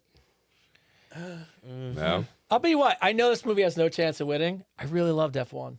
No, yeah, Brad Pitt. Oh, it was so yeah. good. It was. I should cheer for F1 that. was good, but yeah, there's no way. It's No, not I good. don't think I Brad know Pitt's There's it no ain't way. winning, No but way. I'm just saying. Yeah, there's no way. Yeah. I I had mean, a kid think I was in that movie at Disney. He told his mom to go up and he swore to God I was. He goes, so his mom comes up to me. She goes, he's bugging me. He won't leave me alone. Are you the guy in Formula One? I'm like, yeah, it's me. You Totally. say, yeah. 100%. it's so May. All right. So, So you don't think Frankenstein has a chance at all? No, No? I don't either. no. I think However, artistic. I could probably see it in the craft categories if it's nominated in them, which I do see it's nominated for costume design. Oh Yeah, yeah. the costumes are I amazing. do feel like it's gonna win in the craft categories that it's in. So Frankenstein, not in the major ones, but in the craft categories, absolutely is gonna take Oh, it. it's artistic. It's a beautiful. So Yeah. we go Sinners. Definitely Sinners. One battle after another. One battle after another. Marty Supreme. All right. Secret Agent is definitely like one of those that could flip flop one of those Yeah. out, and it's probably gonna be one battle after another. I think That's yeah. For the as the home top run. three. As the top They've been three. crushing Top the three. awards game. So, all right. So now let's go across. We'll go to actor in a leading role. You know, this is not that bad. Timothy Chalamet, Leonardo DiCaprio, Ethan Hawke, Michael B. Jordan, and Wagner. I apologize. Mora? Wagner Mora. Mora? Wagner Mora, yeah. All right. So I got to. He was another one I got to interview when I was out there last month. He is amazing. He Yeah, is he's a one of phenomenal actor, bro. the. He is one of. He's such a nice guy, Yeah. and I selfishly want to see him win just because he would be the first Brazilian to win in this category. That's selfish reasons. Who I do think will win this category will be Michael. I think Michael B. Michael B. Jordan. Yeah. Michael's gonna win this one. Yeah, he's on a fucking roll, man. And you know what the best part about it is, like, even his speech at the Actors Guild Award is he thanked everybody, and he really made it aware that it's not a white Hollywood, right? He literally said, I want to thank everybody that's watched me grow up, watched me do this my whole life, and accepted me and brought me into this. You know what I mean? Yeah. So that was really cool that he said all that. I think really we've just seen the start of the pinnacle of his career. Yeah. I think he's like, if I had to put him in a category, he's gonna be directing soon, and next thing you know, he's gonna be like, Yeah. you know what I mean? He's gonna be out there knocking out movies left and right, bro. He's one of those rare. He's one of those rare generational talents. Like I always think of. He's this generation's Denzel. Oh, Agreed. that's a good Yeah. one. Agreed. Yeah, he's this generation's Denzel. I Like can that- see it. Yeah, like this, like he's unstoppable right now. He can pick any role he wants, and it's gonna be fire. Yeah. Yeah. Not that this person's a movie. Like I don't think of him as I just think of this guy's a celebrity who's another one of those like ridiculously talented people is like Jamie Foxx. Like Okay. I look at him. Okay. He can sing. He can act. He could stand up. Like I'm not saying he's like the Denzel Washington or Michael B. Jordan, but I look at people that are uniquely gifted in every fucking thing they touch. I'm like that guy. He's just saying that because he met him. No, we've got. I can't even tell that Chris knows. I almost Just wanna- throwing it out we almost there. got a fight He with him. met him. Just got a fight with him in 3 different locations over 3 days at Miami Beach, and So funny. I won't He even- did well. I loved him in Ray. I would Oh, have to Yeah, admit. Ray was good. Ray was amazing. Yeah, Ray then was you realize good. he played the piano and sang. You're like, Yeah. so It's a whole different. All right, beast. so we got Michael B. Jordan. Who do we got for actors? actress in a leading role. So we have oh. Jessie Buckley, Rose Byrne, Kate Hudson, Renee Renevies. Is that how you say it? Renvies? Renvies. And Emma Stone. By the way, I'm just going to say now, I don't know if she'll win, but I fucking love Rose Byrne. I I love she's Rose Byrne, too. hilarious. I love Rose Byrne. And I just think she's great in what she does. I'm not necessarily she's You going know to what's win. interesting? I think this one will be a tough one. I think it's going to be between Jessie Buckley and Kate Hudson. I agree with that. I think Jessie Buckley did phenomenal Hamnet, and then Kate Hudson singing her own songs. Dude, Like, I love She's Song amazing. Song Blue. Yeah, like her and freaking Hugh Jackman in that were just amazing. I think she could take this one. Yeah, I think yeah. she should take this one. Yeah, But you know, and if I have to say the sleeper song and all that is Emma Stone. No, freaking, I'm not sure she wouldn't take it home, but she could come out of nowhere. Yeah, She- that in would be in a that role, she mad did. upset if That she would be a won mad that upset. category. I mean, That would be a yeah, mad yeah, upset. Yeah. Okay. So now we'll do the 2 supporting roles, and then we'll go to Q&A. So actor in a supporting role, Benicio del Toro. I love him. I can totally look like him all the time. Do you? He is amazing. He's I amazing. love He's him. so all right. So Jacob Elordi, Jacob Elordi. Delroy Lindo, Sean Penn. By the way, craziest fucking character ever of a movie I've ever seen. for Stellan Skarsgård? Stellan Skarsgård. What do you think? So we're leaning on you.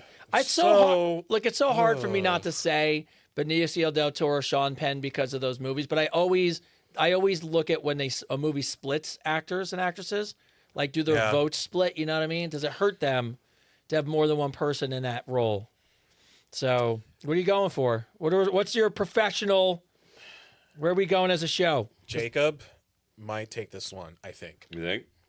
I feel like because he's been getting a lot of attention lately because of Frankenstein, Yeah. I have a feeling he might take this one. I could see this being an upset, though, and Sean Penn winning it, though. Yeah. I mean- can see him. That and them paying an homage to him.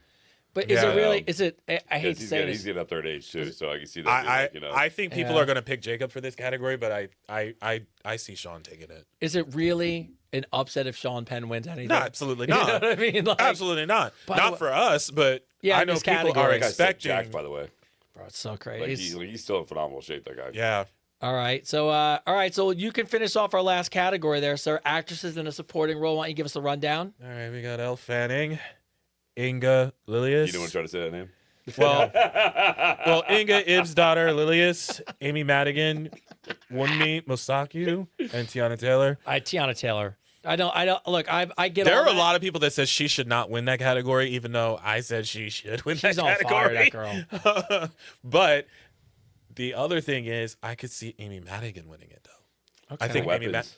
Amy Madigan might win that one. That was a good movie. They're making Weapons, too, actually. Yeah. Yeah, Josh Brolin was good in that, too. I liked Amy Madigan in that role, and I think she could take this one. I think she might be the one out of that one. Amy Madigan. We'll go with Amy Madigan. All right. So to recap, we're gonna go for movie. We're gonna go with we're up one battle after another, right? We're gonna go actor in a leading role, Michael B. Jordan. Actress in a leading role, where do we land? Kate Hudson or Kate Jessie Hudson. Buckley? What do we land on? Jessie. I Which one? think if I'm gonna have to pick one of the two, Yeah. I think it's gonna be Jessie Buckley. But Jessie Buckley, you good Kate with? Hudson. Oh, okay. We'll Well, go there- Kate. no, We're going to good. go Kate. Actor in a supporting role, we're going Jacob. Yep. Jacob or Sean Penn, but you got to pick one. You can't float. I think it's gonna be Sean Penn that will win it. Okay. Yes, me too. Sean Penn.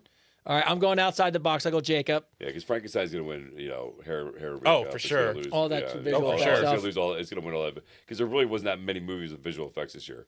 Right. They had that. They're shot like that. Yeah, those camera Yeah, it's angles. definitely that, gonna take those you know what I categories mean? for It's sure. definitely gonna take And, those I categories. forget what is the director's name. He's probably actually what is the Guillermo del Toro. Yeah, Guillermo del oh Toro. he directed it. Oh, okay, Yeah, good. the same one that did Pan's Labyrinth and freaking. Yeah, so it has an aesthetic to it. Oh, Yeah. he has this. He brings this almost like a goth Spanish. He's always feel. been that way. Yeah, Yeah. it's like a gothic Spanish feel to it. Like it's like this Yeah. it's great. I love his stuff. I love his movies. He's very good. I wasn't a big fan of Frankenstein though. I was a little disappointed in that. That's fine. That's fair. Well, it was But just most of his stuff, yeah. yeah, well, but it was just you know I thought there would be more action and more fighting. get it. You know what I mean? Especially because the opening scene, like you see, like he's fucking shit up. I'm Yeah. like, oh, this is gonna be so good. When he hits that dude and folds him in half, I'm like, oh, here But- we go.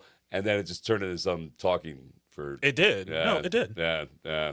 Freaking but aesthetically, visually, amazing. Yeah. All right, and then obviously actress as a supporting role. I think Amy's gonna win that one. Amy Madigan. Yeah, I agree with that. I'm going Tiana Taylor, baby. All right, She's crushing it. cool. All right, so there's our official Oscar picks of the evening. It's our Oscar picks for the Picks, evening. That's right. We came through. We picked. All right, sir. Are you ready for some advice unfiltered questions go. about your job? All right, let's go. All right. Oh God, he already started laughing. This is good. Well, there's people wrote in so many. All right, so here's a really good. We're gonna ask you. People wrote these in. I think some are hilarious. Some of them are just really quick questions. All right, if celebrities have access to the most attractive people in the world, why the fuck do they still cheat? So wait, they asked If they have access to the most attractive people, why do they still cheat? Yes, Because they know they can do it. because they still have access to most beautiful people in the world. Because they know they can still do it. but you have to think as a celebrity, there's not a fucking chance you don't get caught. Like the way the world is now, They know they'll get caught. and like people paparazzi. Like, do you really think you're not gonna get caught? They know they'll get caught. Yeah. And I think they are aware And they they know get caught. any publicity is good publicity. But I also think it's also going like, that's another thing about the cloud thing, is going like, you know who I am. I feel like that's how they'll be able to continue to cheat. They know they can do it. Yeah, They know they can do it. Why do celebrities date for 3 weeks and then release a breakup statement like they ended a 14-year marriage? That's not just celebrities. Hold on. I'm going to do my Chris impersonation. That's not just celebrities. That's actually real life. That's real life. Yeah. That's real life. I mean, seriously, you can't So really lay funny. that on a celebrity. There's plenty of people that only date for 3 days and release a breakup statement. Yeah. So, yeah, I can't really say much about a celebrity. Well, I thing. think it's this I don't want to say narcissistic, but the world revolves around me feeling, right?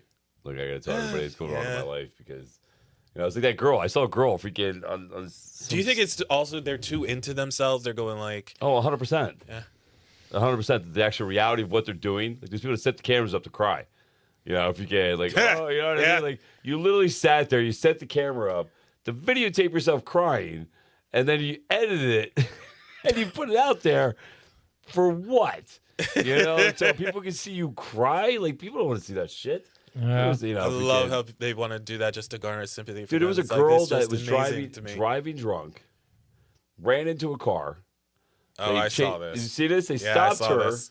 and she's out there doing a live. Yes, she Fucking was. doing I it live. saw that. I And she did. fucking ran into somebody's car, and she's like, "I ain't doing shit." Fucking blah blah. And the cops and the guy's like, "Man, what are you doing?" Yep. Like, what are you doing? Yeah, I don't know. Whatever. That's been in my feed for quite Dude, a bit. it was funny. I laughed so hard. I was like, these guys are all videotaping her. They're like videotaping her. They're recording her, recording herself on the live. And Yeah. she's the one that caused the accident because she's drunk. Yeah, whatever. It was amazing. It's crazy. I like this one. You being in the world, what is your feeling about so many celebrities being on Ozempic? And here's why. And by the way, here's why we asked the question. Not because I think there's anything wrong whether someone chooses or not chooses to go on the Ozempic or the GLP-1s, right? That's not the bigger point. Ryan Seacrest, Oprah, I just saw the other day. There's a Oprah, first of all, they lie about it, which I don't know why you'd have to anyways now. But do you feel like celebrities are getting too skinny? Because it looks awful. Have you seen Kelly Osbourne? I feel so bad for her, bro. And I know she's going through it. She has the grief and everything like yeah. that. And that's the other thing. But I'm also sitting there going, there's no quick fix to basically what you're trying to resolve. I understand what you're trying to use it for, and there is no shame if you want to use Ozempic. But I'm also holy shit, that's her. Yeah. Wow. No, listen. I will say something in her defense. Right. She lost her father. She lost her father. She was close to her dad. Yeah, I'm not. And I can't imagine emotionally what she's going through. And being in training, just taking Ozempic is one thing. But stress itself alone, not eating and being stressed out, it can make you and like that also, right? Yeah. So I think she just has a lot going on emotionally and mentally. And it really sucks. Everybody's really coming at her like no fucking tomorrow. Like if she posted those pictures, I feel really bad for her because like she even came out. She said, it's really fucked up. I just lost my dad a couple months ago. She did make a statement. And, she did. and you guys are coming at me talking all this shit about me, about the way I look. Like you care. And it's not because you care. You just want to fucking put me down. So I would like to say I just want to say in her defense, man, I know you're going through a lot. I wish you and your family the best. Your father brought me tons of great music.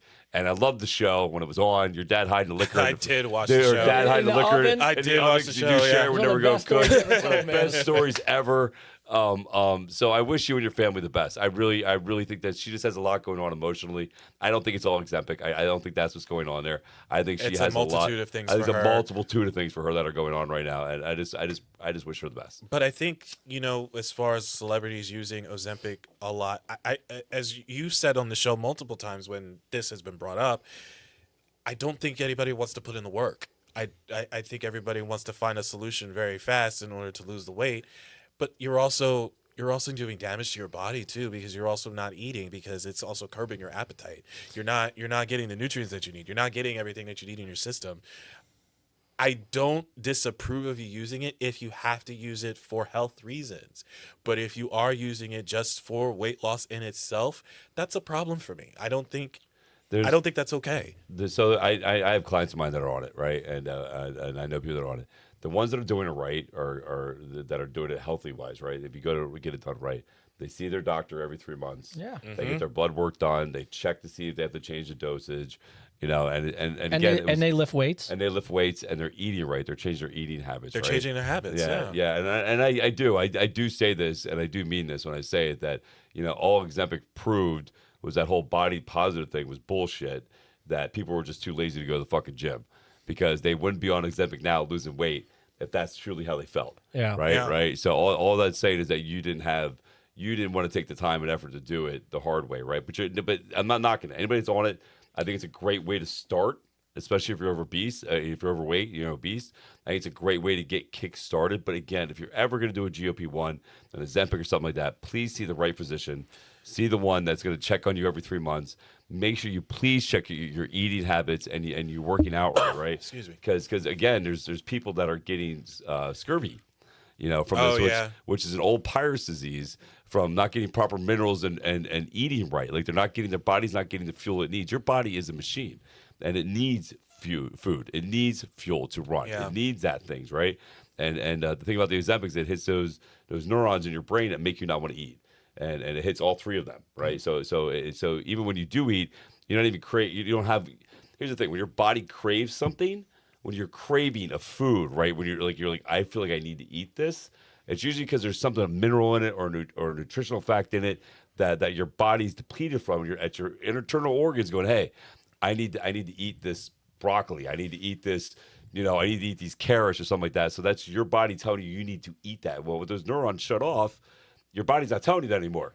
It's not telling you need that stuff. So that's where the nutrition deficiency comes in. That's why if you are going to do it, make sure you see a proper physician, one that it's actually going to keep a monitor to you and teach you the dietary ways to eat, and make sure you go to the gym. Yeah, and as we're getting close to the end of the show, the one thing I did tell somebody about it, and it'll wrap into the point I'm curious to end the Ozempic point on, though, is the food industry has hijacked all your food. So it's engineered now. I mean, the spray and the chemicals to shut off those chemicals so you overeat. So when people ask me about it, look, exactly what you said. If you're doing it right, I think it's a tool in the toolbox. Oh, yeah. I think it's great.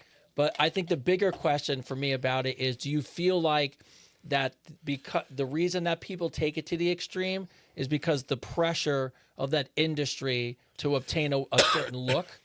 Or, you know what I mean? So is it like you have to be skinny, you have to be this to be an actress? So. You think there's still that pressure? Yeah. Really? I do. I think it's more of I mean, you would know better than I would.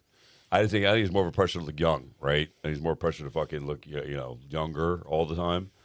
I don't know about weight. I see that too. Yeah. Well, that's always weird talking about the Botox, or like when people take it too far. Yeah. Or like some people, like Madonna looks like shit, but then Cher looks fucking Dude, great. Like, yeah, I mean, when they showed that side, yeah, my client argument today, they goes, "That's not a real picture of her." I'm like, "Yes, it is. yes, it is. That's a real picture of her." By the way, she was fucking gorgeous. I love 10 years ago, she was fucking hot as shit. Bro, so hot. Yeah. So, all right. So before we get off, I'm just gonna end it, and then we'll go around the room as always. All right. I don't know if you can answer these or not, because I don't know contractually if it'll ruin anything that you do in the future. I love how he starts off with that. Look at Buzz's face. He's like, "Wait, what?" I'm like, wait. I didn't I didn't know. Yeah, I didn't sign up Did for I that. sign an NDA? Biggest asshole.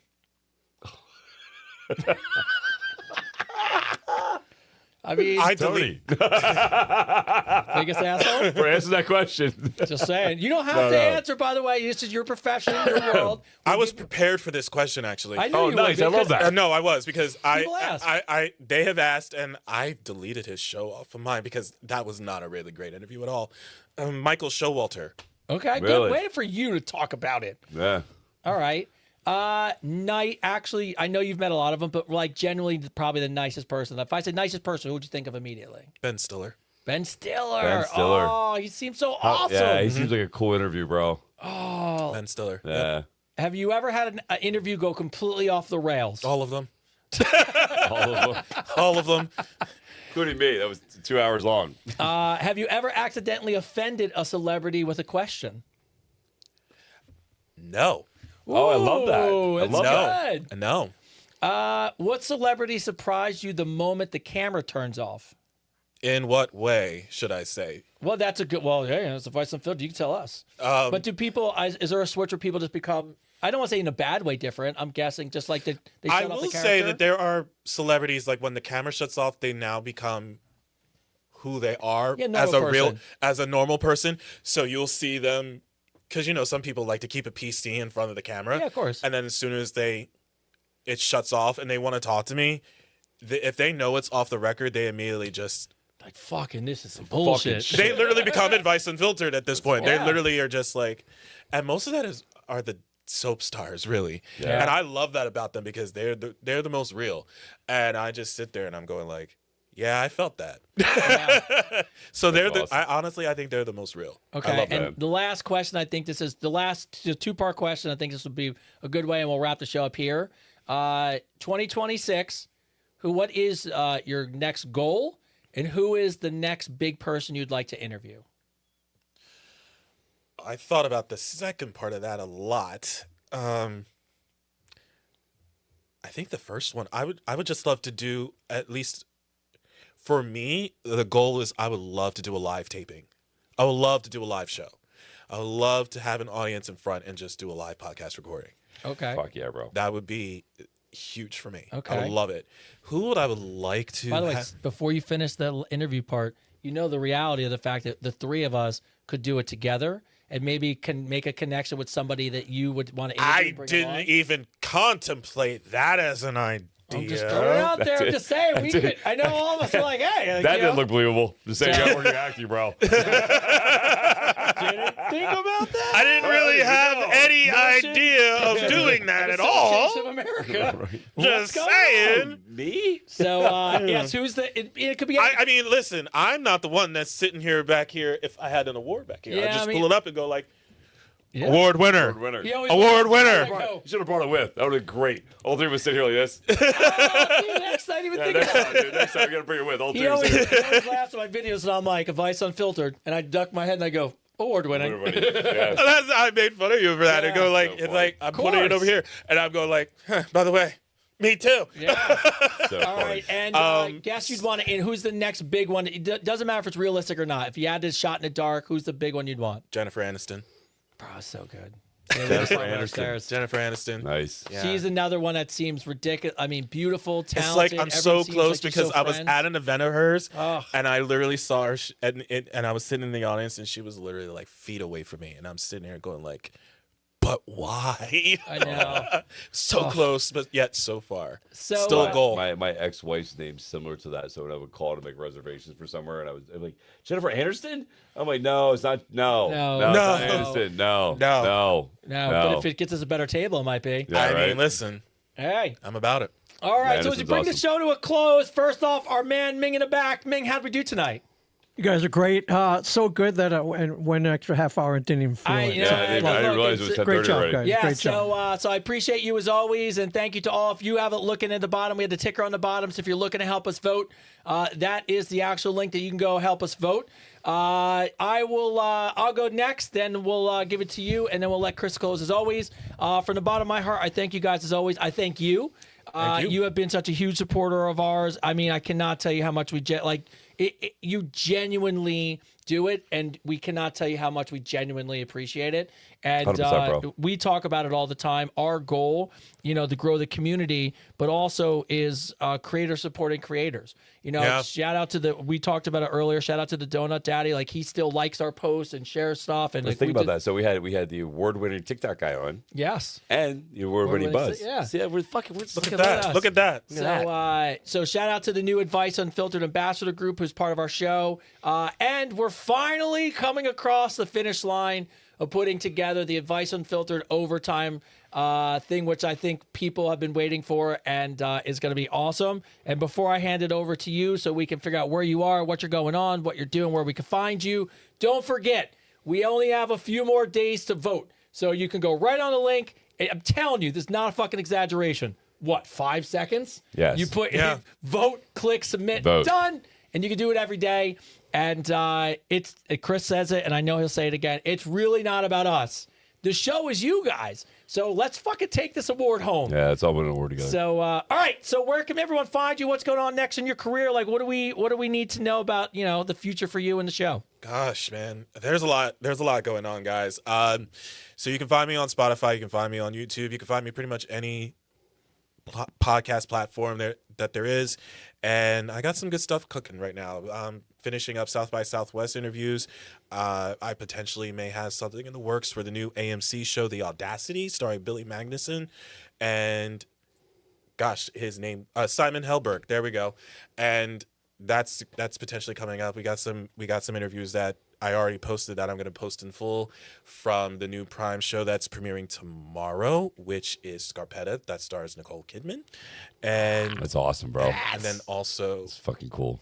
that guy over there, Chris David. Yeah. That interview drops on Monday, the 16th at 9 a.m. on Spotify. Make sure you check it out because our show is participating in Podcastathon, where podcasters from around the world are raising awareness for charitable causes. And the one I chose was for the National Alliance on Mental Illness. And I was very happy that I got to do this show with him to talk about that. So make sure you guys check it out. All right. And as always, as we bring the show to a close, the man in command himself, Christopher David. Bring us home. I don't know how to follow that up, bro. Buzz did such a good job there. First off, thank you very much again for being on our show, for being a huge supporter, for letting me on your show and letting me talk about mental health. So that's near and dear to my heart. It's what drove me into the social media field and everything else was because I wanted to show people that mental health was important, and if I could overcome anything, they can too. So thank you. I appreciate you. Thank you for being on the show. I'm excited to watch where you're going, bro. I'm excited to see where you're heading. I know it's gonna be huge this year for you, so that's gonna be fucking awesome. What a great show, everybody! Right? What a great show. What a great guest. We couldn't be more thankful for everything we were going. Again, please don't forget to vote. If you take anything from the show, I'm gonna bring it all home here and just say, if you take anything from the show, you see three guys here, man, that chasing their dreams. They put one foot in front of the other. They know the competition's high. They know that there's people out there that don't want to see them succeed. That people is like, you're doing a hobby. This is never going to amount to nothing. And here we are, 3 award-winning podcasts sitting right here together, sharing our lives with you. And if you can take anything from this, man, then take it from just show up. Be consistent with it, right? Just show up, be consistent with the whole thing. And if you really, really choose and you feel that nudge in the back of your head saying, I want to do this, but I'm scared, I want to do this, then fucking jump, man. Fucking do it. Because right here you see 3 good examples of that. You know what I mean? Like, but against all the odds, here we are. Mr. Man, interviews Harrison Ford, and has this great conversation because he took the opportunity when it arose and he saw it and he jumped. So if you take anything from this, just take that leap. Chase those dreams, right? Don't forget about the voting. Don't forget about the book coming out, The Best in You. And no to the person that just said you're going to chat to me later. You're not. You're not talking to me. I don't have WhatsApp. I don't have Telegram. You are not chatting with me, okay? Whoever's messaging you saying, hey, chat with me. There's no management group. By the way, I don't mean to interrupt. By the way, don't be dumb and fucking. He's right here. He can't I'm be right chatting here. with you. I didn't message you shit. I didn't mean to cut you, but there was something a lot of people asked. I wanted to make sure people got out. All right. The show itself, the cooking show, they want to know how, will it be once a week, once a month? They want to know how to do it. They want to know. Yeah, so the cooking show, we're going to do it live for the first couple episodes, and then it's going to be on YouTube, like we do here. Okay. It will be weekly, but we're going to bang out 8 episodes as quick as possible. So we did what we did here. Bank, yep. Yeah, we put stuff in the bank. So we're gonna bang out 8 episodes as quick as possible, and then after we get those 8 episodes put in the bank. And then we're going to expand and have guests on and the whole thing. The idea eventually is also to have that be a traveling show where we can also show up in restaurants, celebrity restaurants, and we can have them show how to do stuff. And again, the whole idea behind any of this is we want to show that cooking's fun, it's easy, and that it's a great way to create a great habit to get healthy. Is that and your fitness path, right? Because you are, at the end of the day, you are what you eat. So, and then again, the Hardcore Synergy app's coming out soon. We got another photo shoot this weekend, taking care of that. So just keep an eye out for the Hardcore Synergy. To the ambassadors again, welcome. I'm very honored to have you all here. I can't wait to see you guys become heroes in your own life. And yeah, I mean, that was just an amazing show, right? Awesome. Shout out to everybody. Listen, I mean this in the bottom of my heart. I've had people come and go in my following feed lately. I just and it made me think, right? So I was sitting there a week ago. Yeah. I was like, I lost I don't know, 6,000 followers or something like that on Instagram out of nowhere, right? And it bothered me, right? And I'm saying this because I want people to see, people to know that you do step back as you go forward, right? So I lost 6,000 followers, and I was feeling down about that. I was like, fuck, I wonder why these people left, right? I wonder why they're not following me anymore, right? And then we did the interviews with the ambassador people, right? Yeah. And the one thing they all truly said, every single one of them, is they were having a bad day, and they saw my good morning, and they saw me say, I believe in you. And the one even said she hated me for it at first, right? Yeah. She's like, I hated you for it. She's like, I saw you say I believe in you. I was like, fuck you, And then she went back and watched it again. Other videos of mine kept popping up, and then she realized that her animosity towards me wasn't about me. It was about her belief in herself. So I just want to say that I'm telling you this because it's not about the quantity of people that you have around you. It is about the quality of people that you have, and it's about making that difference. And even if it's just one person that you see on your feed that or watching your show or that you talk to that day that you help inspire to be different, then you fucking are a hero and you did your job. So I just want to say that. So anyway, thank you guys very much for following. As always, we believe in you. We believe in the best in you. And just in case nobody told you today, the world is a better place because you're in it. And this is Advice Unfiltered with Chris and Tony and Buzz Nave. Woo! Woo! Boom! All right. Good, Thanks, bro. everybody. That was an a emotional great game. episode. I think I'm tired of spending my bedtime. It's